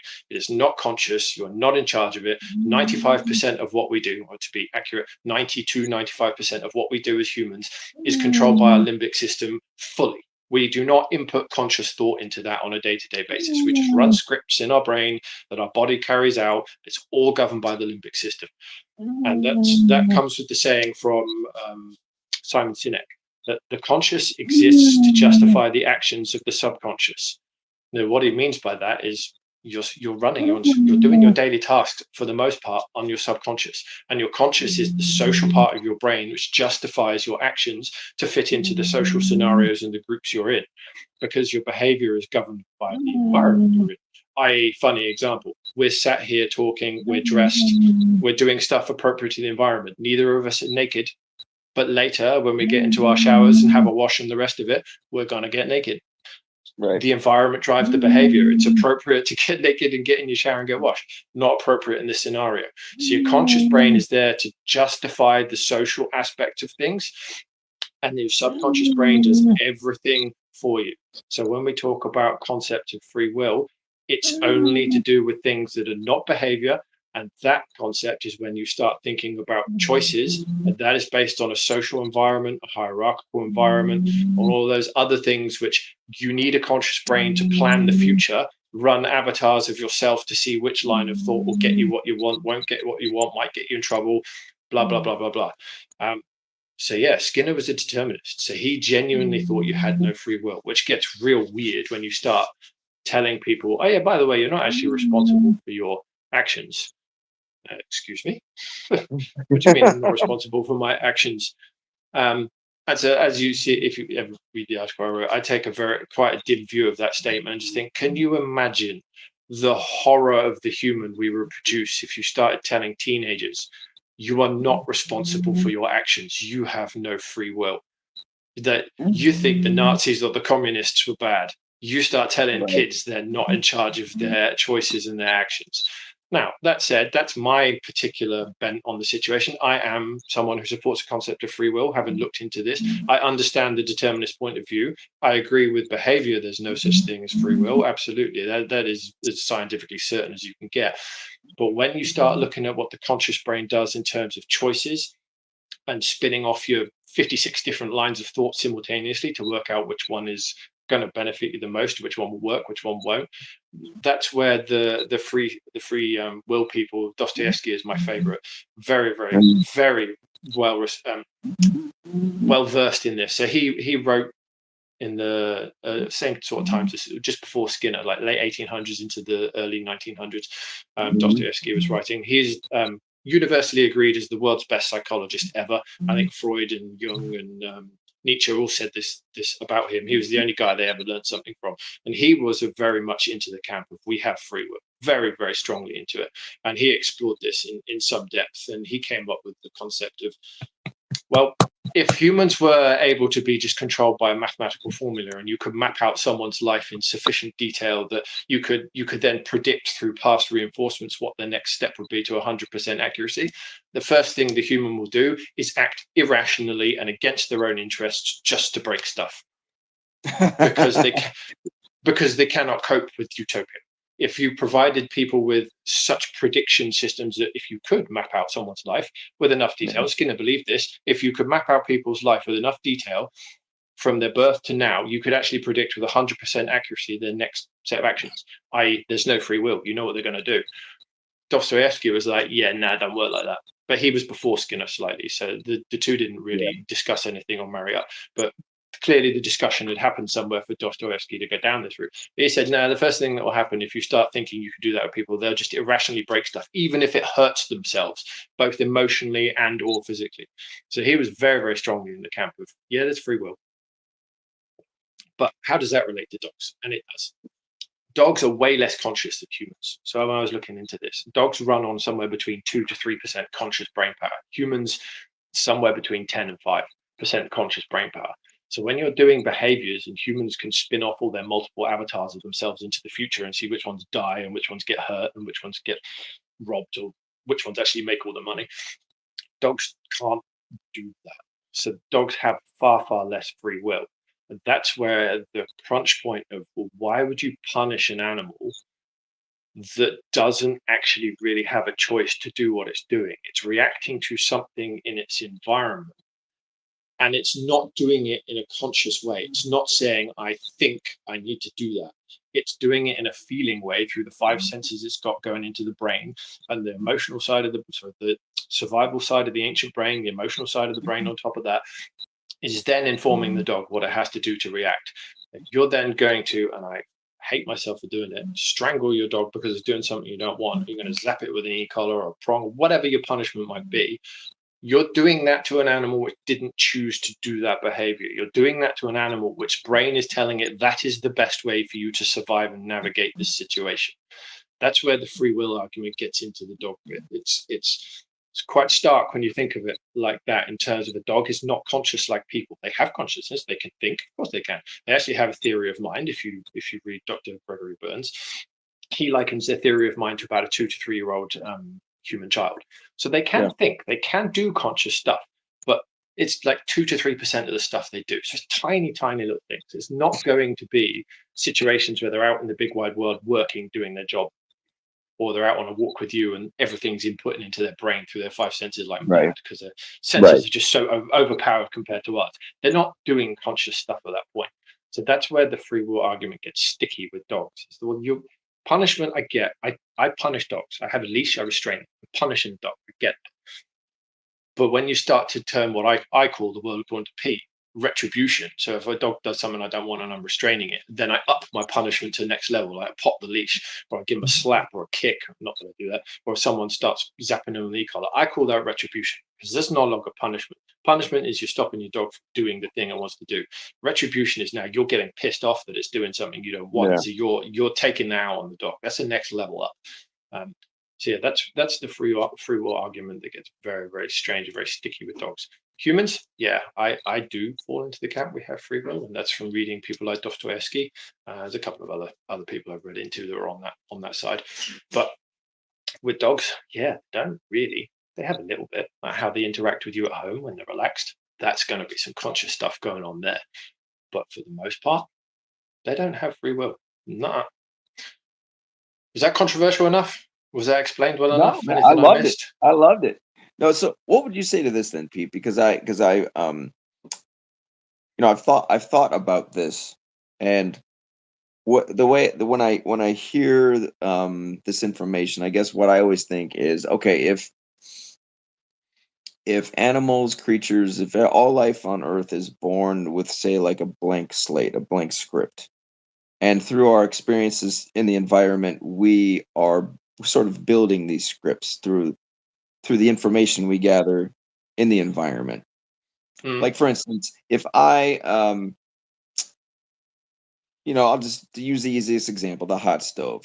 I put my hand on the hot stove. I burn the shit out of my hand. I know, fuck, I shouldn't do that. It hurts. The environment is now, in a way, punishing me. And I know I should not do that again, because that is not beneficial to my survival. So if I'm part of the environment and my dog is let's say that the dog is experiencing the world through its eyes, but now I'm part of its environment, and I'm the dog is doing something that is detrimental to its survival, and I'm trying to intervene to say, don't do that. I'm like the hot stove, you know what I mean, where my goal isn't to be mean or inflict retribution, but to simply say to the dog, like, don't do this because it is not beneficial to you or to me for you to do this, which is why I don't approve of it. I'm looking out for your best interest in the long run. So, like, I'm part of the environment, where if I was just a creature born in the world trying to navigate to figure out how to survive, well, the environment is going to give me clues as to how do I navigate this 3D realm so I can live the longest, so I can avoid danger, so I can if a threat presents itself, I know how to respond to that. I can, so it's, do you see what I'm getting at? Where I do see what you're getting at. Yeah. So the way I view that is the dog will never connect your actions to you trying to show it that what it's trying to do is dangerous. The dog's operant conditioning and conscious brain are not strong enough to make those connections. That will only work for a human. You can do that for a human person, and they will understand your actions to be trying to keep them safe from something. The dog will never understand that, because they have to learn an environment for themselves using their own brains to understand that it's unsafe. What they will, however, pick up on is that you don't want them to do that. But that's where the thought process will stop. They won't go, he doesn't want me to do that because it's unsafe, I might die. Right, it's just, he doesn't want me to do that. Well, what about that environment? I want to know about it. I don't understand that environment. I don't know how to understand that environment unless I go get involved in it. Sure. And it's the classic argument of, would you let a dog run out in front of a car and get hit just to learn that running out in front of cars, getting hit is not a good idea? My answer to that is no, I'm not going to do that. You might be able to run a careful experiment if you just put an automatic car and drive and stand in front of it and let it hit you and your dog, and you see, oh, these are big, heavy, and powerful. Don't like this. No fun. Not suggesting anyone does that. Don't do that. Of course we don't. Just we don't go stand in a road and go, come on, dog, let's learn how much this hurts. We don't want to run in front of a car. Right. But the dog does. So the dog doesn't understand it. So this is why street dogs in particular are so good at crossing I roads. was just gonna They ask you do about that. learn. Yeah, go ahead. They Go do ahead. learn that. They learn that the hard way, or they see a dog learning that the hard way. Or on the flip side, they see the dogs crossing the road successfully where the traffic stops for them on crossings. And so they learn how to do that without getting hurt. Yeah. They don't really know that the car's hurt. What they kind of see is the car's just going by, like, I can't get past this. Right. So my two have learned the wrong lesson because they're good looking dogs and are very distinctive. We go near a busy road, the traffic stops. So my two have learned that stepping out into a road means cars stop, because they do. And people actually stop driving and wind their window down and start talking to me as I'm walking along with my dogs. And so my dogs have picked up the wrong lesson. They think cars stop for them. So my two are not very sensible by the side of roads at times. So I have to keep them on leash because they have learned the wrong damn lessons, because people see them and they stop driving. Yeah. My dogs are never going to learn that a road is dangerous because everybody stops what they're doing. And so, yeah, they will, but they'll never understand a car's dangerous because they've never been hit by one. It's just an object in the way they have to navigate past, or it's something their owner doesn't want them going near. Why? Yeah. They don't even have that. They don't even have that thought. It doesn't go that far. Right. They're not sufficiently conscious to do that next level of thought process. Yeah. No, and I agree with that. I guess me saying I was saying that more from my perspective, saying like, I'm telling you not to do this. Yeah. Try to keep it. But I know the dog is not. That's not going that far with its thought process. But I'm not saying don't do that. We all do. Yeah. We all do. I was going to ask you. Go ahead. Were you going to finish? Were you going to say something? No, I'd finish. Carol. No, it's because I was going to ask you, like, and this is why I made that video talking about the value of a dog who has gotten those lessons, because that dog can recognize danger in the world, which this is why I have no problem with my dog, experiencing something in the environment and saying, I don't want to go near that, because she's learned that through her time as a stray dog. So to me, that's a beneficial thing, because that's going to keep her safe in the long run. I don't have to worry about her running into the road and getting hit by a car. I don't have to worry about her making decisions like that are going to threaten her life. I don't have to tell her not to do. She already knows that shit.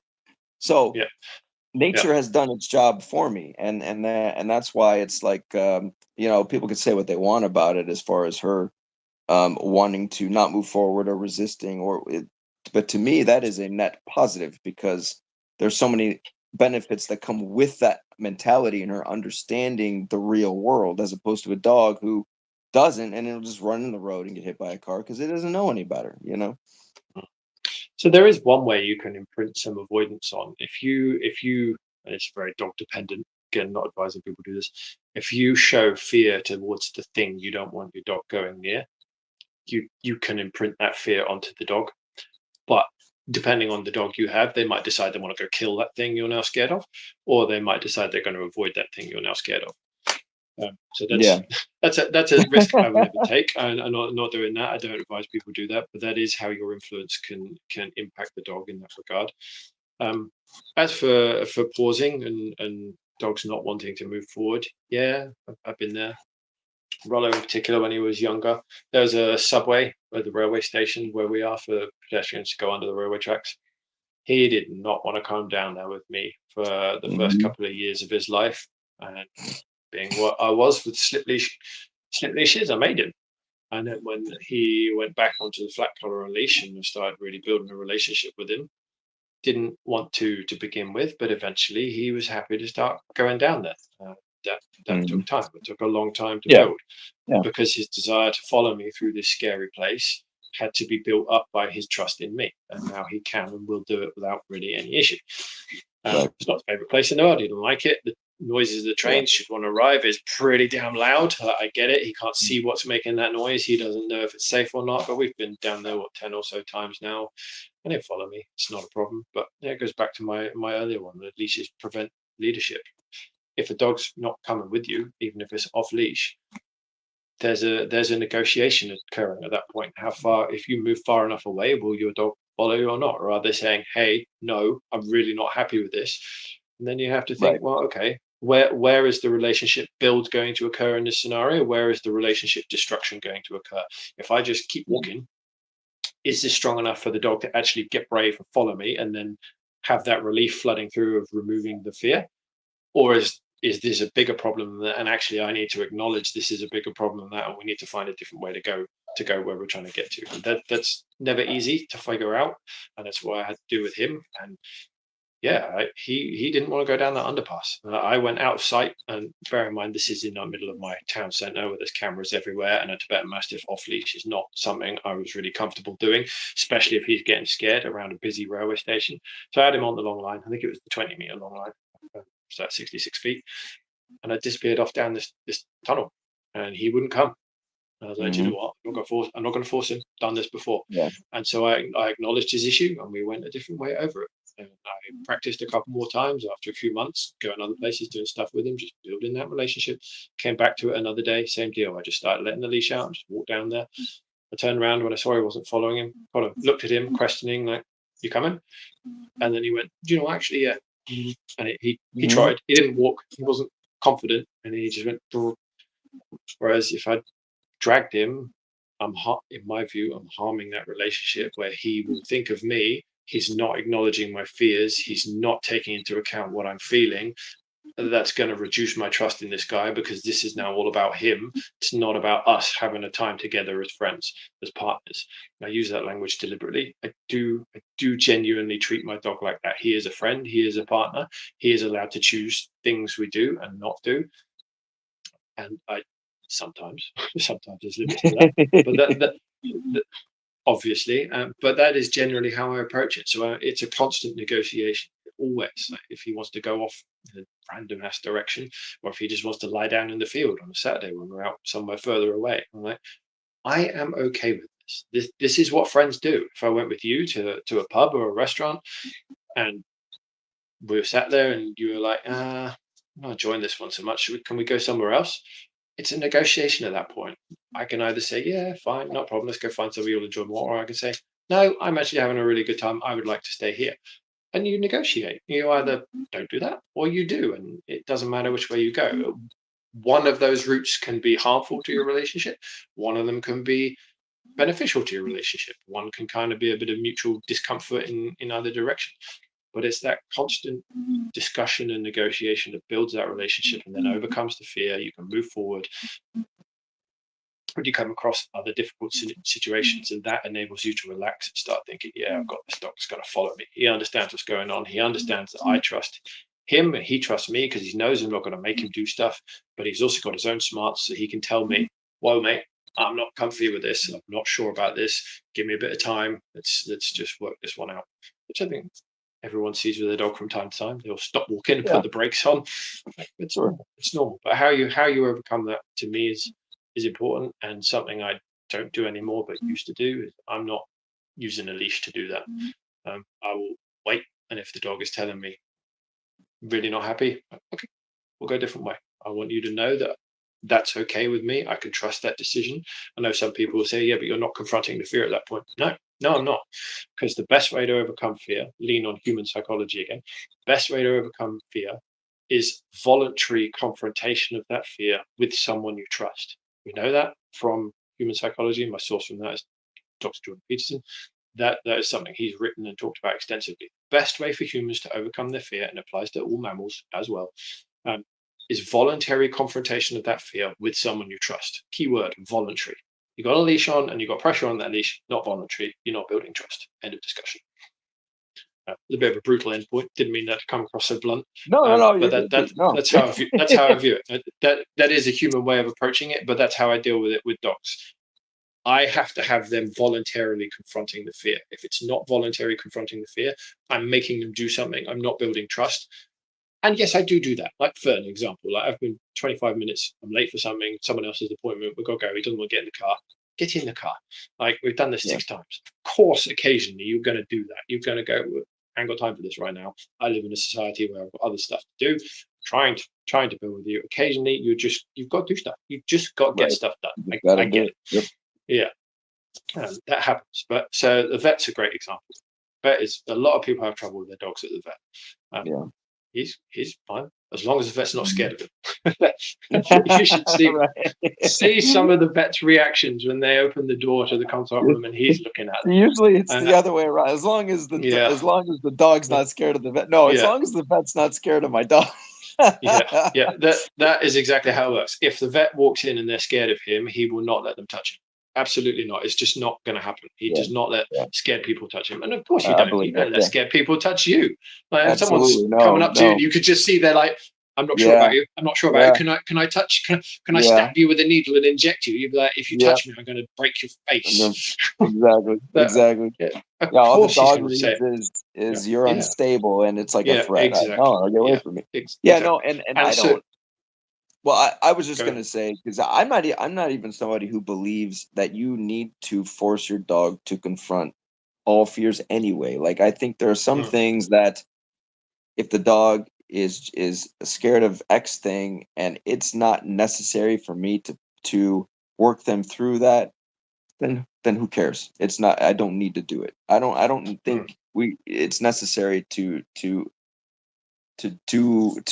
make my dog okay with everything in life No, you can. because Because you yeah can lean on the I, relationship to overcome things you've not seen before with the dog. You don't have yeah to overcome every single thing that right exists. You have to yeah have a good relationship and trust, and then you can go and do stuff which you may not have seen before. Yeah. yeah so it was just to your point that it's like you're not going to conquer fears unless it's voluntary and I'm just like yeah and there's some fears to me it's like we don't need to even confront it at all it's like it's not a big deal Yeah. you're scared Yeah. of You it can get, cool yeah. I got things I'm scared of and no one on planet earth is going to make me confront them because it's not necessary for my survival to confront them you know Hmm. Yeah. Yeah. The dogs are the same. If it's not necessary yeah to need to get over the particular fear, then why would you? Yeah. Of right course. right exactly Yeah. You got a dog that's got a fear of getting on aeroplanes, for example. Not that many dogs do, but some service animals do. Right. I don't need my dogs on airplanes. I don't care that they'll be terrified of going on an airplane. They've never been on one before, and they're 5 years old. Of right course, they're going to right be terrified. But we don't. yeah We don't need to try and overcome that fear. That's not ever going to exactly be a we don't thing. have to get on a fucking Yeah. airplane you're right Yeah. it's not Exactly. necessary yeah Not you going to know do that. and there are plenty of things that like Goose for instance is she cool with garbage trucks still no but I we can walk Mm, outside and we can have a normal walk when they're out there mm, you know when they get close does she want to avoid them sure but to me that's normal it's like it doesn't ruin the walk it's like with the landscapers or we have no issues with any of mm, that stuff and so it's as long as I can go yeah. about my day-to-day routine without you know Mm, disruptions then we're all good I don't mm. have an issue you know And the more times you go about your routine and you're not making a big deal out of the trucks, the more she's just going to get exactly used to it and go over it.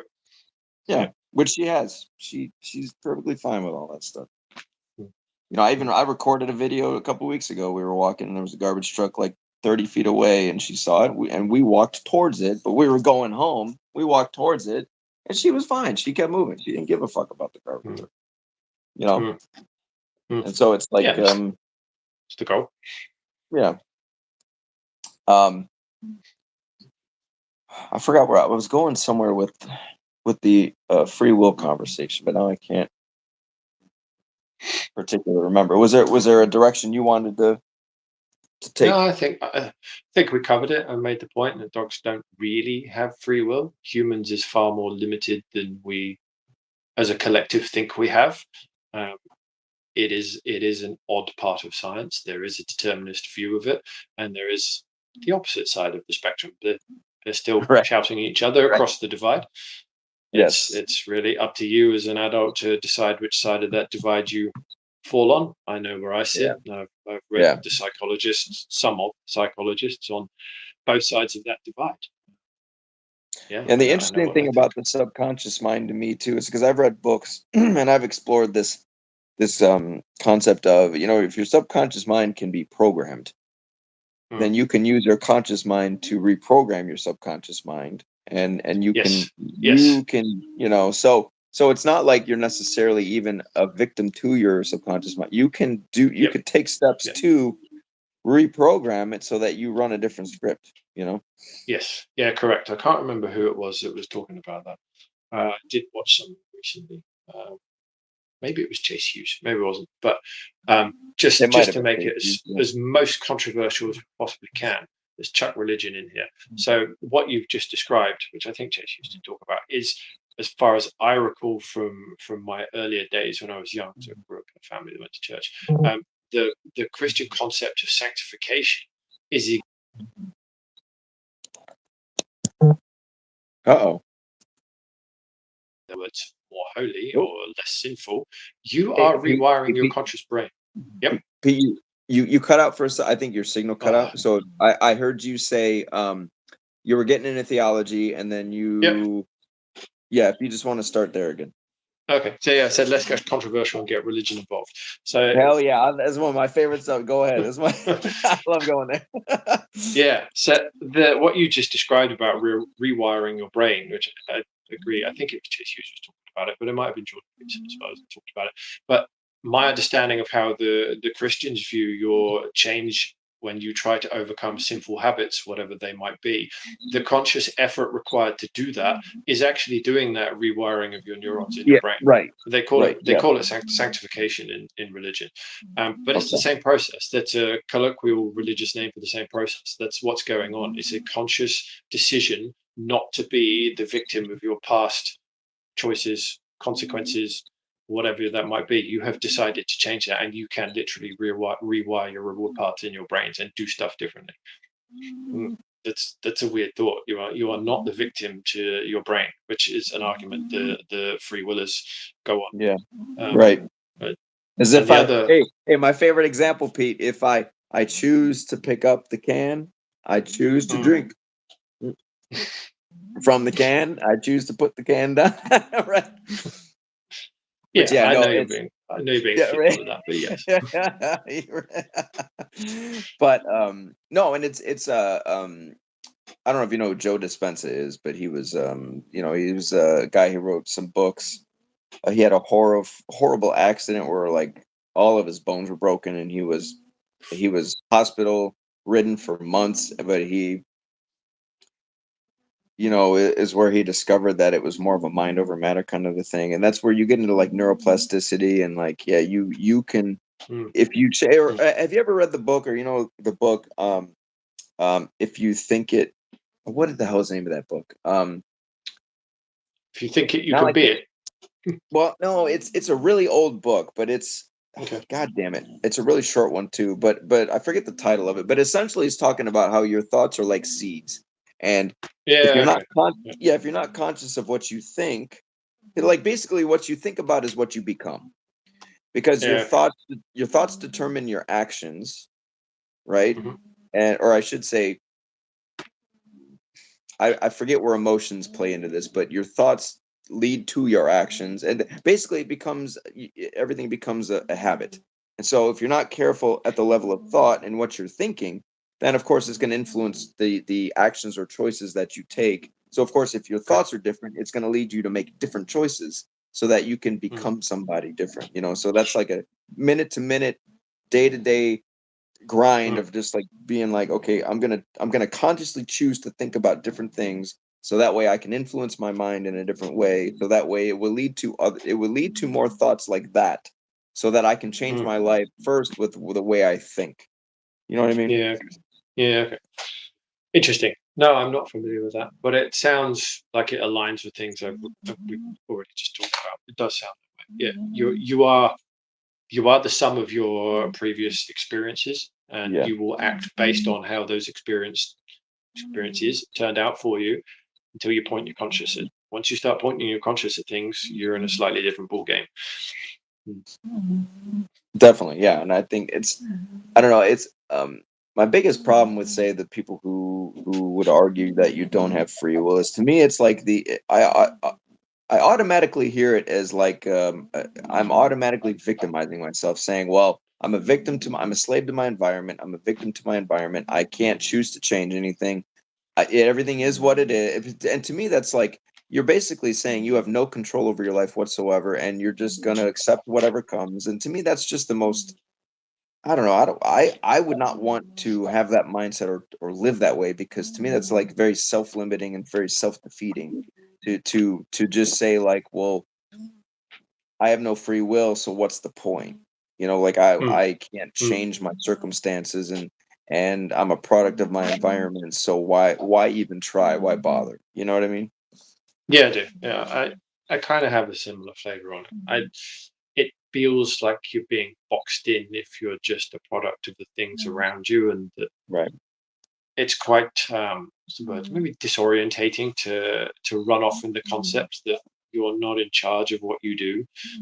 That's a strange thing to think. Like I already commented earlier, like you imagine how messed up humans would be if from 12, 13 years old, or whatever the age of criminal culpability is where you are, you start telling people you're not actually in charge of what you do. You're not responsible for what you do. I'm gonna Do you remember think that. we'd have? Imagine the entire legal system being based on that. I'm gonna Yeah. next time I show up to court, if I ever go to court, I'm gonna look at the judge, say, hey, listen, hey, judge, according to mainstream psychology, like I'm not responsible for my actions. I can't choose. My actions are not my own. I can't. What do you want me to do? Yeah, it sounds funny, doesn't it? But genuinely, that is what people like Skinner were talking about. They're genuinely talking about that kind of thing. It's a very scary thought. That's what the determinists think. You are not, and so the punishment that sits inside of a justice system, they don't agree with that. I know Skinner's Well, yeah, famous for his desire yeah, for a positive, reinforced based society. Well, that's all well and good till you find someone who's truly broken in their brain, and right, they're what you and I might call genuinely evil, and see no right, issue with the things they're doing, where they're just going around killing people and right, whatever else most evil thing right. you can think of, and they're just like, I'm not doing anything wrong. I don't like these people. There's something wrong with them. Like, Exactly. yeah, nah, we're not Right. doing that. Thank you No, very much. no, and I Um, wouldn't tolerate that either. It's not. no. The Now, hey, presuppositions that go with the moral framework to understand how a society would function like that. right. Now, if No. so, I'll share a controversial opinion. Now, in my view, because I don't. There's so many things I disagree with about the legal system, also. But in my opinion, so let's say pedophiles, for instance. I think Mm. if someone gets accused or if someone's found guilty of that, I think they should just get the death penalty. Like, let's just weed their genetics out of existence altogether. Why would we want their genes in the gene pool? Most of the time, they get released back into society anyway, and they do it again. Like, why should we tolerate that? You know what I mean? Yep. Yep. No, And I'm so, of the same. yeah, I'm just There's like, a get rid of lot them. of things I would add to that. Yeah, there's a lot of things which I really think, why are we keeping these people around? Right. That's hey, it's a very, very difficult moral argument. Is there such a thing as a second chance? Can people change? Yeah. Some people, yes. Some people, Yeah. probably not. Can you ever build a system based on picking out the right ones and the wrong ones? Well, what we're doing now clearly can't. Only have to see what went on in Europe recently, or some of the cases that have been in the British news. That's just, I don't think some of these people should be allowed to still be alive. I really don't. But I as with agree. all And things, there's a who are lot the of last people. Yeah. people? Who are the last people on earth I would ever trust with the power of life or death over fellow citizens? And that would be a government. Right. Exactly. make that That's conundrum work. Yeah. I know. That's something I often wrestle with too. It's like Mm, I am very much anti-government, but it's like, okay, we also need some kind of social order. So it's like, what do we do with that? Government has yeah. never, the history of humankind, government has been the number one cause of human suffering and death. But it's like, well, but we also need, again, some kind of Yeah. accountability, some kind of social order, some kind of something to keep things in check. But so it's like, Yeah. The problem is you it's get to like the the same question. place Yeah, it's like the question of either end. is it a necessary evil or not? Yeah. Yeah. And it's always going to be a pendulum. You have complete Yeah. anarchy on one end of the spectrum, and you have tyrannical government on the other. They're effectively the same place, just death and destruction in both. Yeah. Yeah. Now, well, hold on, Judette's been asking a question. I can't see. I'm sorry, Jude. I can't see the whole thing, but she's so. Let's see. If dogs have no free will, why do I assume? Does that say why do they shut down and capture? I'm sorry, Judah. I can't read the same thing, or I can't read the whole thing. My screen is not at 100% at the moment. But she's been asking questions about free will, like if dogs have no free will, why Mm. do they do this? Or I think she's just asking questions about free will in relation to dogs. Okay. It comes down to genetics and the way the brain is processing how to best survive and how to, let's go to Skinner's operant conditioning. The whole point of an animal existing is to procreate, is to keep the line of the species going. So to do that, it needs to survive, it needs to gather resources, it needs to find a mate, it needs to find a suitable place to raise offspring. They're the fundamental underlying base across all mammals, things that go on in the deepest, darkest parts of the brain. So that's what all animals are seeking out to do, seeking out survival first, procreation second, places to raise a person and place to raise their young. So when you've got an animal that's trying to achieve those things, it's not trying to achieve those things consciously. The dog's not walking around going, well, today I need to find my mate. Yeah. It's not how I know what you it mean. works. Yeah. It's so like they're it's like. Oh, go ahead and finish. Go ahead and finish, Pete. So that's what they're trying to achieve on a day-to-day basis in the big picture terms. What that looks like on the micro scale from day to day is you see them doing the things they do, and each interaction they have with a person, another dog, with the environment, something either shuts them down or makes them move forward, is in response to those base impulses of I need to survive, I need to get food, I need to get water, I need to find a mate, I need to reproduce. Different if you cut their nuts off, they don't have a desire to reproduce anymore so much. But that's the base things they're doing, and that explains all concepts of moving forward, because an animal which is truly satiated and satisfied will go look at a lion pride or a wolf pride 3 hours after they've made a kill and they've all eaten. What are they doing? Nothing. They sleep off their sleep off their meal, and then they just rest and doze for the next day. They don't do anything. That is true satiation. That is the goal of all living mammals to get to, is I've got all the food I need, I've had all the water I need, I've mated, I have offspring, I have a safe place, there's no predators here. What do? Nothing. Don't move. I know. Literally just breathe. Yeah, And I so know. when you I think I deviate understand. Yeah, and I think when you, yeah, I think I'm starting to understand what you're saying. Well, like when you say they have no free will, and I've thought of this at this like where I think of like imagine everything's running on a program. Like birds run on a bird program, dogs run on dog program, gorillas run on gorilla program. You know, they all have it's just genetics. It's genetic, right? They have their genetic programming that they're running on, just like a computer has its program, its coding that it runs on. You know, all it knows is a binary system of ones and zeros. That's its language. And you know, birds fly, fish swim, dogs walk. Yeah, that's just everything carries out its biological what's the word? It's biological function. Imperative. Imperative. Imperative. But I think so I think where the struggle maybe is like suggesting that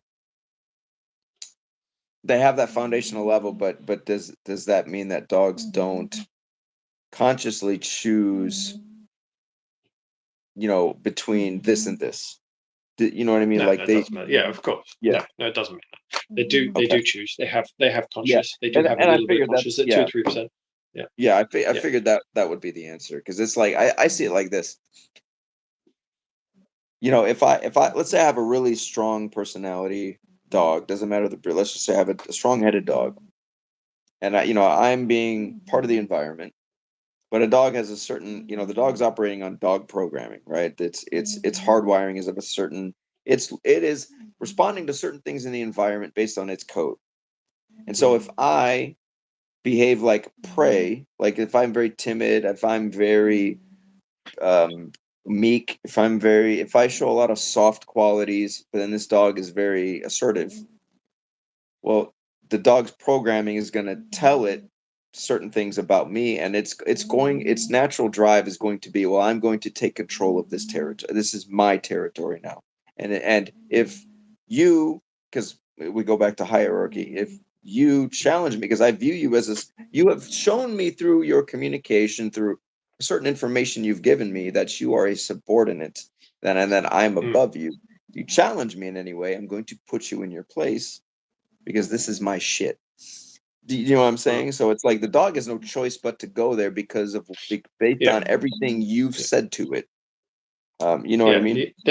They're reacting to you and your energy levels, your force of personality is under their interpretive system in the deepest, darkest recesses of the brain, which processes what you are and how to react to the signals you're giving off. Bear in mind, they can smell your level of fear, they can smell your level of adrenaline, of comfort, of everything else. They can read us like a book, basically, through their senses. They just read it like a book. They know everything about you. So that gets processed deep down in the brain and goes, okay, this person probably isn't going to be able to protect me. They're probably not interested in protecting me. That's not conscious. That is completely down in the deepest, darkest recesses of the brain. And so they will step up and be like, I'm going to take control because I need to be safe. I need to survive. You can be in my pack. 2 might be better than 1, but you're not leading, so I am. Yeah. So sit down and shut up, human. I'm in charge. Exactly. Yeah, pretty much. Exactly. And then this because this is where I think there's a lot of confusion is, let's say you have that dynamic and you don't there's a rule the dog is made for you that you're not aware of, and you break that rule, and now the dog is trying to discipline you, like it snaps at you or bites you. And it, a lot of people say like it was totally random, came out of nowhere. It's like, well, the dog had in the dog's mind, it had a reason to do it. You may not understand it. Yeah. But all behavior has a cause. All of it. Right. It's not random. It's telling you something. You may not be aware of what's going on there, but yeah, it's essentially, it's like the dog is saying like, you are breaking my rules, human. And I'm putting you in your place. And so and then the ball gets rolling down that road, and then things just spiral out of control, and it just becomes worse and worse and worse. It's like, and then people end up living with this monster they created, then they didn't even know they created it, because they don't understand the code the dog is running on, Yeah, the most common example you'll see of that is resource guarding food. Right, exactly. Yeah. It's a pure definitely is. Trust and leadership thing. It's absolutely a trust and leadership thing. Dog is resource guarding food against an owner. There's a trust and leadership issue deficit. That's the word I'm looking for. There's a trust deficit going on and a leadership deficit going on. It's that simple. And I really took dog training to task in one of my articles. I wrote on my website about this. There's a freaking idiot with a prosthetic hand trying to work a dog in a prong collar around some food in a dog training facility, and the dog nearly mauls him. And one of the pictures he's got, I didn't catch the name. I deliberately anonymized the name. And was it prosthetic canine? Is that what? No. But it had the dog off the floor. There's a picture on my website in the article. The dog off the floor in this prong collar because it's tried to maul him. And wow. I'm just astonished. This is an animal. This is a sentient animal that you don't know, Mr. Trainer, and you have decided that you should be able to walk up to this animal and touch it while it's eating its food, or take its food off it. Are you mental? Are you actually mental? I would not dare do that to a client's dog the first, 50 times I've met them or walked to them. I'm not a leader yet in their eyes to that level. I'm not trusted to that level. This is a former wolf you're working with. All right, let's leave the toy poodles out of this. I don't know if those guys. I don't know if those guys are former wolves, hamsters, but it just wouldn't dare. Why? Because I have more respect for a dog. It's a sentient being with its own brain, its own way of seeing the world, its own knowledge of survival, its own genetic imprint as to what it owns and what it does not own. I would never walk up to someone else's dog and dare try to take food off it. If I got bit doing that, well, serves me damn right, you fool. Don't be stupid. Yeah. I got really pissy and sad and argued with the guy actually on Instagram about it and said to him, if you did that to me, I'd try and unalive you too. I'd bear a grudge long enough to actually do it. You string me up by the neck off the floor in a prong collar because you're poking me with a prosthetic hand while I eat, and then saying you're going to claim my food. Like, we're fighting. Like, we're going to death. No, you're going to end. What's funny too is the first thing I'll say to that is oh shit, now I forgot what I was going to. Well, I'll go to the second thing then. The second thing would be see for me, and this is where like dog training, like learning theory, it all falls apart. Is for me, it's everything that's important about that scenario is everything leading up to me giving the dog the food, rather than just giving the dog the food and then trying to work backwards, trying to take the dog's food away. No, it's like I need to establish things before the dog even gets the food, so I can avoid the dog being aggressive towards me after it's gotten it. You know what I mean? It's like, but they see it through this lens of like, well, if I give the dog the food and then punish the dog when it does that, it's like, no. Yeah. Yeah. It You're doesn't work working like backwards. that. Yeah, Yeah. you're working backwards and you're working against the dog. Let's work with the dog's nature, but you're working against it. Yeah. Yeah. Of course. Um, It's damn weird. it! What was the first thing I was Uh, gonna say? Was I can't remember. It'll come to me. But oh, can you so yeah? There's some misunderstandings about what the definition of sentient is. Do you know what the definition is? well, I don't have a definition off the top of my head. I haven't delved into what that means, It's but simple. Sentient is just a I believe a conscious being who can just it feels pain. okay. It has sensory experience through its environment. Pain, emotion, whatever. Okay. That's Yeah. all a sentient It being is. has sensory input. Yeah, and that's Okay. but I sometimes I think there are certain people who hear that word and they automatically they believe that word means we're saying they're exactly like humans, and Oh, no. that's not what the word means, except that we are both sentient beings and that we experience the environment through sensory experience, pain, emotion, whatever. Yeah. You know, Okay. but it doesn't. It's not a way of humanizing the dog. No, Um, no, not at all. They have their own sensory inputs and their own sensory yeah. experiences, which would be weird to be plugged into. Imagine having a nose 100,000 times stronger than the one we I got. know. I It'd can't. be just, Sometimes I'm like, I wonder what the world smells like through their nose. Sometimes, yeah, it must be absolutely crazy. Yeah, or to be able to hear a butterfly fart from 200 meters away. Like, I don't know if I would want that, to be honest with you, because then I you don't could think I'd smell ever the fart sleep. afterwards too. You could Yeah, hear well, it and then yeah, smell it. you would. Yeah, I wouldn't be able to sleep, or yeah, because the smells would be horrible. Yeah. Right. Although I don't know, they can smell a pile of shit and think there's something tasty in there. So it's like I don't know. I don't know what necessarily they pick up. Yeah, I they don't must know. be able to shut off the repulsive part of the brain, Maybe, which maybe. I can don't know. It's stop them great. from going. "Ugh." Well, I don't know. You show them something they don't like the smell of. Lettuce Yeah, is probably a good one. yeah, yeah, Shove a yeah, lettuce in their nose. yeah. They're So like, I get don't know. that I shit don't know how away. it works, Did you but see the video? There was some woman who was trying to prove her dog was vegan, and she put a piece of lettuce in a bowl and then some meat, and she genuinely thought the dog was gonna go for the lettuce, so she puts it down, and she lets her dog, make the choice, and of course the dog goes to the meat, and meat, of she cut course. the camera off right away. It's like, well, what did you think was gonna happen? The dog is not But vegan. It's hard. here's a controversial one for you. So what dogs are is facultative carnivores. With all that's a nice big word in front of that. What does that mean? Fact. So dogs are facultative carnivores. So what that means is their primary food source is meat. They're prey. Or they hunt prey, eat prey, but actually they spend quite a lot of time eating non-meat when they can't get meat. So the last set of wolf studies I was looking at, I can't remember where they were. They were either in Minnesota or Yellowstone wolves. They've been tracking what the wolves have been eating, and long term, there was up to 40% fruit and vegetable matter in the dog's scat, and that was over a course of a year. They kept measuring once every other week, and they found that actually wolves will eat up to at times of no food 60% veg and fruit, Yeah, I think I which read is I read crazy. something like that when they Yeah. have no choice. Mm. Like my dog's friend, like my previous two dogs, and to your point, Judah, you said one of your dog. I can't read the rest of it. Said one of your dogs likes lettuce. Because I'm of the opinion that dogs are not obligate carnivores, but they they're opportunistic eaters, but they are Mm. predatory. Mm. They hunt prey. However, they do eat plant food. They don't, but they're not. Yeah. The people that think they're vegan or they should eat a vegan. It's like no. They're not The vegan. technical term is facultative Is carnivore. that what it's called? Facultative. Yeah, they Yeah.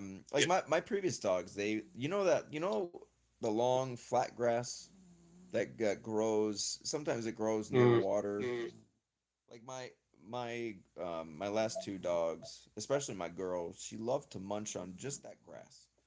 Mm. And my boy, I knew when he had an upset stomach because he would go out and he would eat the regular grass. But when he would, if his stomach was fine, he would not eat the regular grass and he would eat the flat Mm. grass. They just loved eating the flat grass, and they loved Yep. fruit.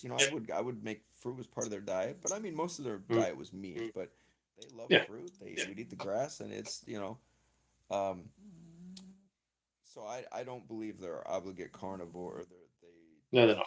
necessarily thrive on a 100% meat diet. Yeah, so mine like fruit too. Yeah, yeah, and it just depends on the price. Like Judette, your dog probably loves lettuce, but a lot of dogs don't. And it's just some dogs have different preferences. Like Goose doesn't, she doesn't like apples or melon, but like my last two dogs, they loved apples, melons, bananas. It just Yeah, depends okay. on the dog's preference. No, mine don't like that. So mine dogs have expensive tastes. Their Oh, do their they? favorite fruit is dates. Oh, well, I love dates too. Yeah, I can understand that. You don't like them? No. Is there Yeah, Delta? Is there an Echo? Is there still an Echo? there is still an echo. Yeah. Echo when Pete talks. Okay. Is there an Echo when I talk? No. Okay. Your signal did cut out for a second there. I wonder, did the Echo come after his signal got interrupted? No. Has there been an Echo the whole time? No, it's only been the last couple of minutes. I think I know. The Echo is probably coming from my. It's probably coming from. Oh, was it right after? I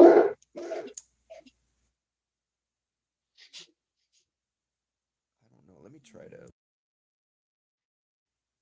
Okay, go ahead and talk, Pete. Sorry. Or actually, Yeah, it was just yeah. to Is the work. Echo still there? Yep. God damn it. Well, it was barking. It was huffing. Um, shit. That's a good echo test. Right, right. God damn it. And my Bluetooth, of course, doesn't want to connect. Oh, is that what's happened? Your Bluetooth is disconnected. I'm surprised there wasn't an Echo before. Let me see here. Yeah, I thought maybe it was because it was coming through, like the echo of you talking coming through the speaker. Yeah, it could have been that. But God damn it, I don't know why my Bluetooth does not want to. It doesn't want to work with this. I don't understand it. It's not normal. Guys, is the echo bad? Is it bad or?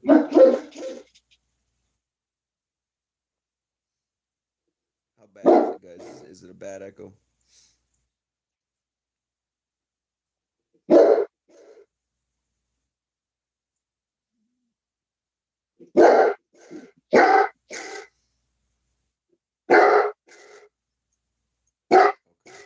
Someone else You say it died down?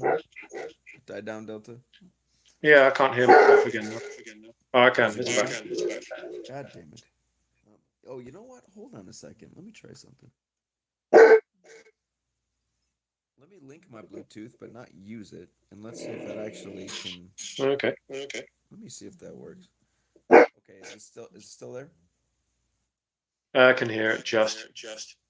It's quieter than it was. Okay, quieter. All right, I can. We'll roll with quiet. We'll end it here soon then, because if my Yeah. Bluetooth worked, we could eliminate it, but I don't want to annoy everybody. Yeah, no problems. Best wrap. Okay, I guess then to wrap it up, is there any questions you guys have? You guys want to ask Pete anything, or any, anything you guys want to know? Bear in mind, I can't see the screen. Oh yeah. I'll repeat the question to Pete since he can't see the screen. Okay, Warren Dogs. What's up, Warren Dog? He said if we didn't have free will and even God damn it, I can't see the full word. And even something with someone, it wouldn't have any value. It I know love is the last word, but I don't know the word in between. If we didn't have free will and even are you saying Warren Dogs and even fall in love with someone, it wouldn't have any value? It wouldn't be love? Is that what the question is? Or are you making a Interesting statement? question. That looks more like a statement. Is that a statement rather than a question?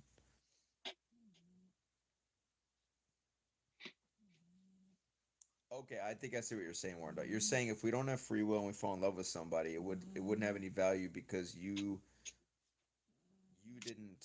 I see what you're saying, where it's like, what meaning does it have if you didn't really choose it? I mean, I would argue on some level like attraction and love is kind of out of our. It's not really a choice anyway. You know what I mean? It's kind of something that's triggered in you. It's a pre-programmed brain response. Yeah, like there are certain women that are you're attracted to, and other women you're not so much, or you're other women you're repulsed by, and other it's there's Yep. this there's so many That's variables not to that's this not free thing. will. It's your genetic code, and some of it will be based on your experiences. Definitely, I would agree with that. Yeah, it's nice to know too, at least, because I know what women I'm attracted to, but I can't necessarily explain 100% of what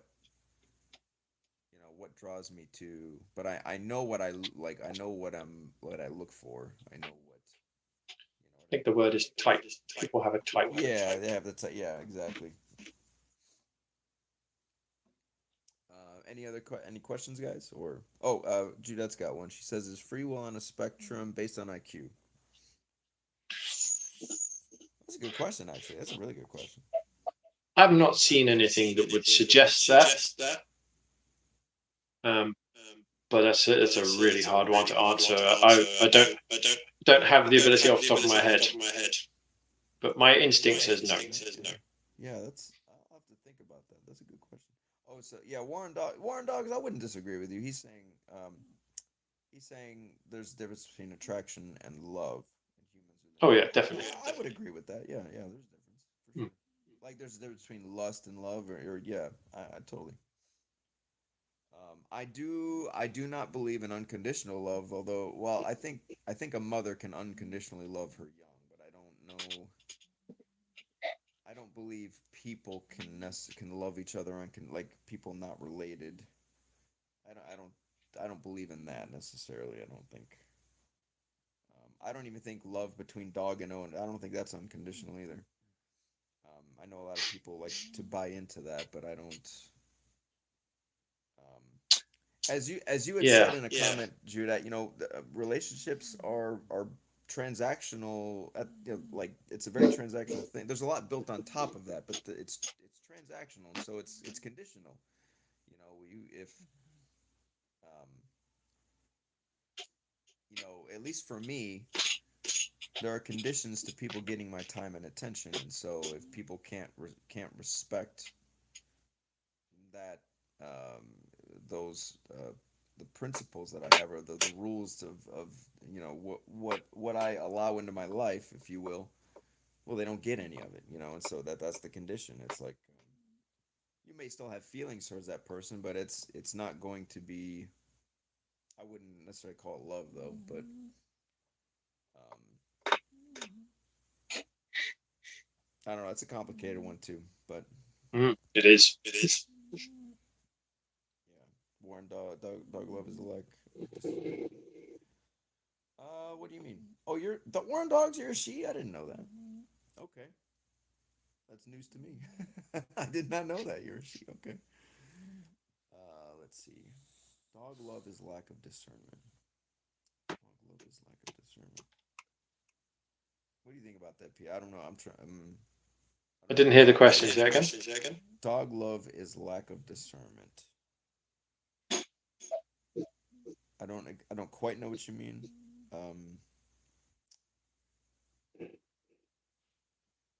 Yeah, that requires a bit more explanation first. Dog love is lack of discernment. I don't know. I'm going to get that. Yeah, if you could give a little more information about what you mean, more on dogs.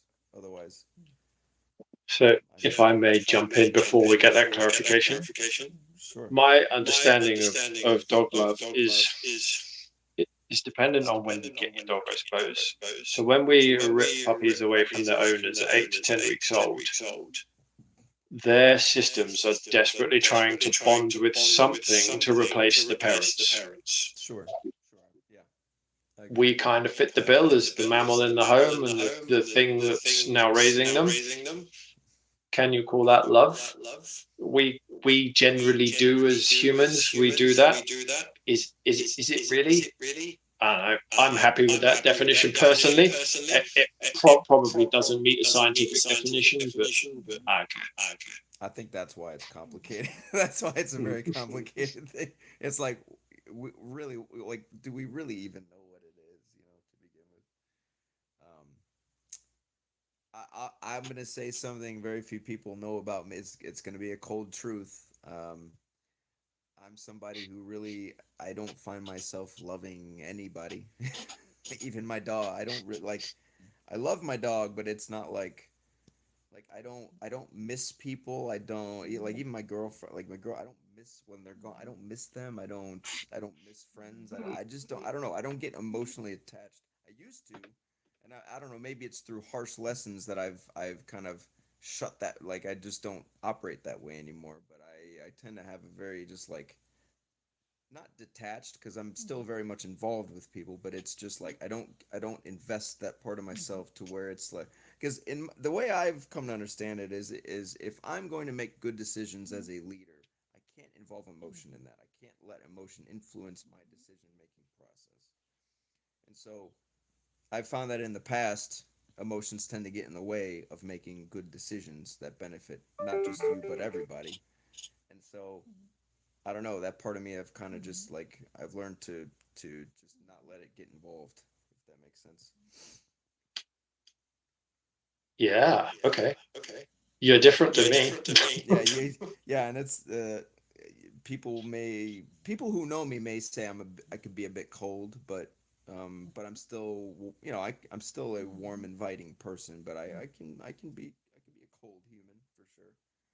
Um, and so it's just I don't know. It's just kind of how I operate now. I just I've leaned more towards the like okay, here is the criteria for being in my life, and if you don't meet these criteria, then I cut you off and I move on. It's like I don't have any feeling toward it. It's like you're done.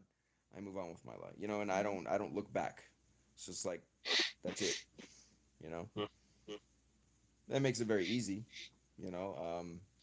Now, okay, like when my last two dogs passed away, though, that was definitely probably the hardest thing I've ever dealt with, and I lost them both in the same year, and that was like, I mean, that shit rocked my world, you know. So to say that I didn't feel anything, like losing people, of course you're gonna feel something, but I guess it's just I don't know, I don't know what label I would put on it as far as like I love my family, I love my parents, but it's I don't know, I guess it may be different for a man. I don't know how you see that, Pete, for you and your relationships. I'm not sure what level you take it to, but Um, yeah, different to you. I'm married with two children. My oldest is 18 and a half. My youngest is just coming up 16. Um, as for friends, yeah, growing up, I was not too dissimilar to you. I had a military father, so we were moving around every 2 to 3 years. So I had to get learning on how to drop friends, make friends, move on, and just cope with that before the age of phones. So you couldn't keep in contact with people.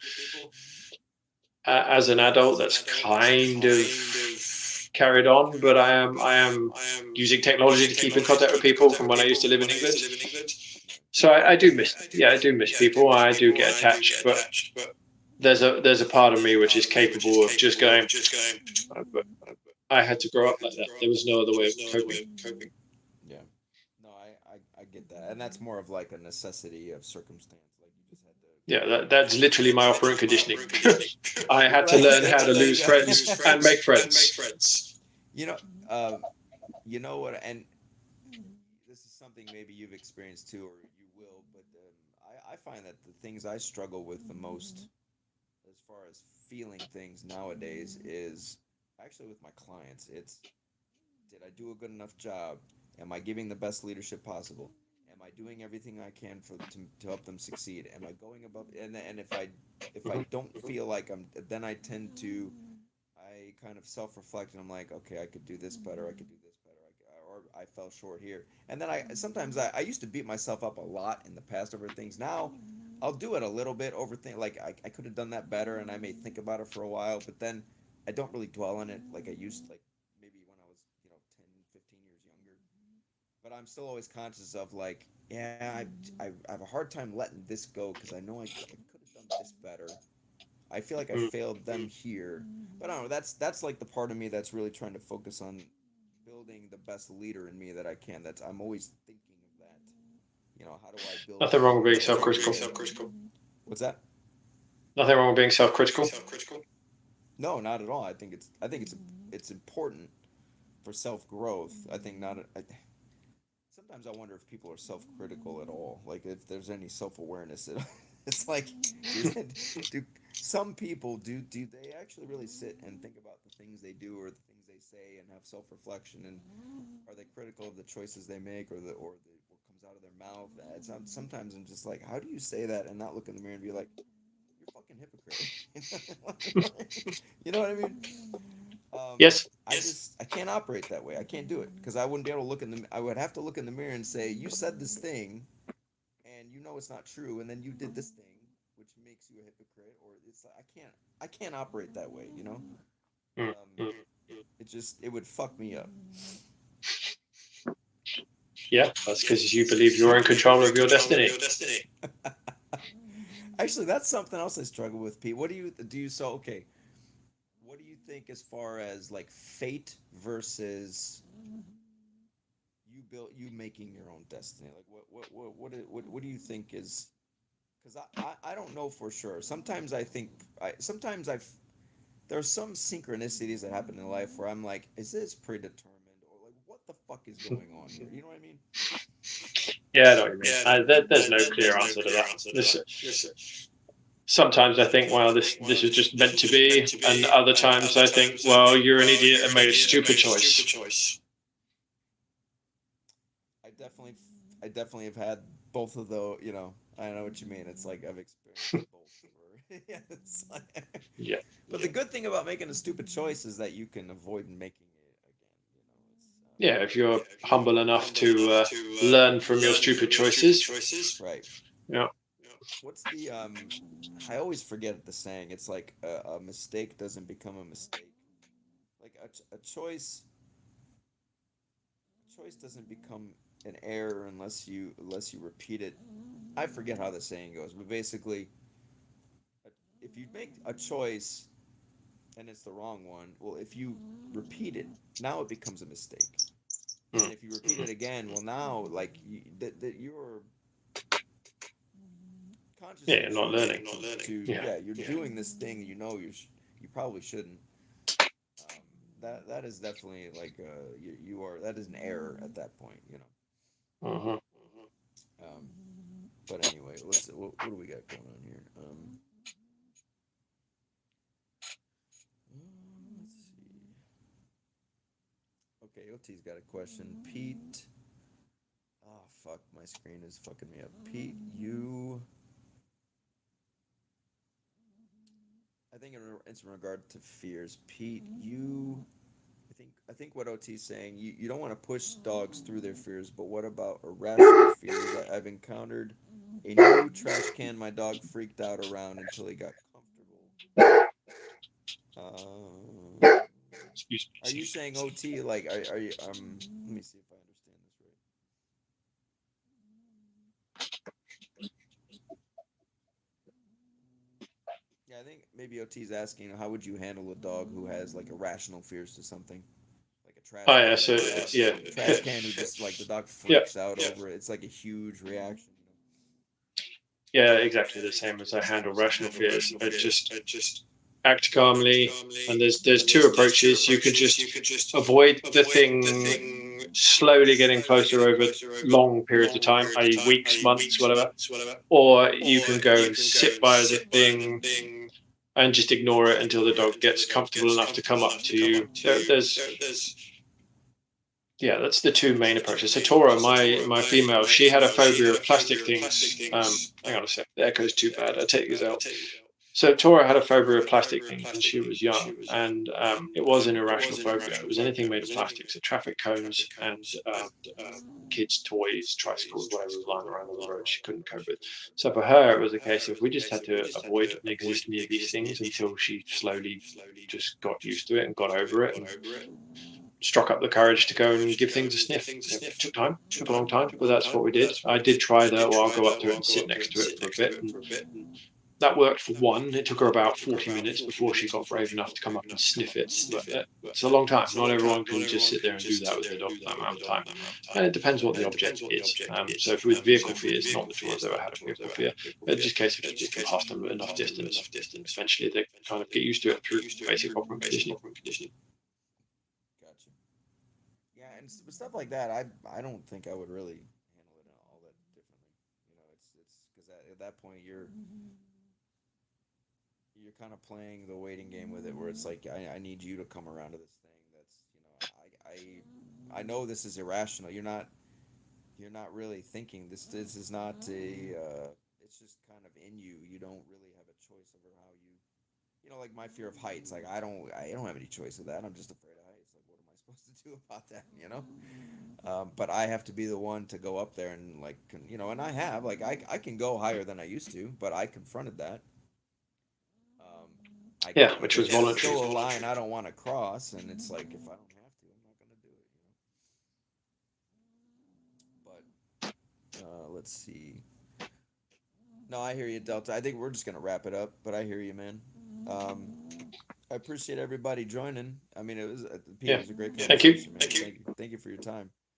Do you have any? Thanks for having me. Yeah, you're welcome. If you want to tell people where to find you, or you know, yeah, you can find me on YouTube under my business name, Partners in K9. You can find me on Facebook, same name, Partners in K9. Yep. Wonderful. All right, everybody, thank you so much, Pete. I appreciate your time. It was a great conversation. Thank you, Kevin. You're welcome, and I'm sure we'll talk soon. And have a good night. Okay, Sure. everybody. Thank you. Thank you. Catch you later, folks. Thank you, Pete.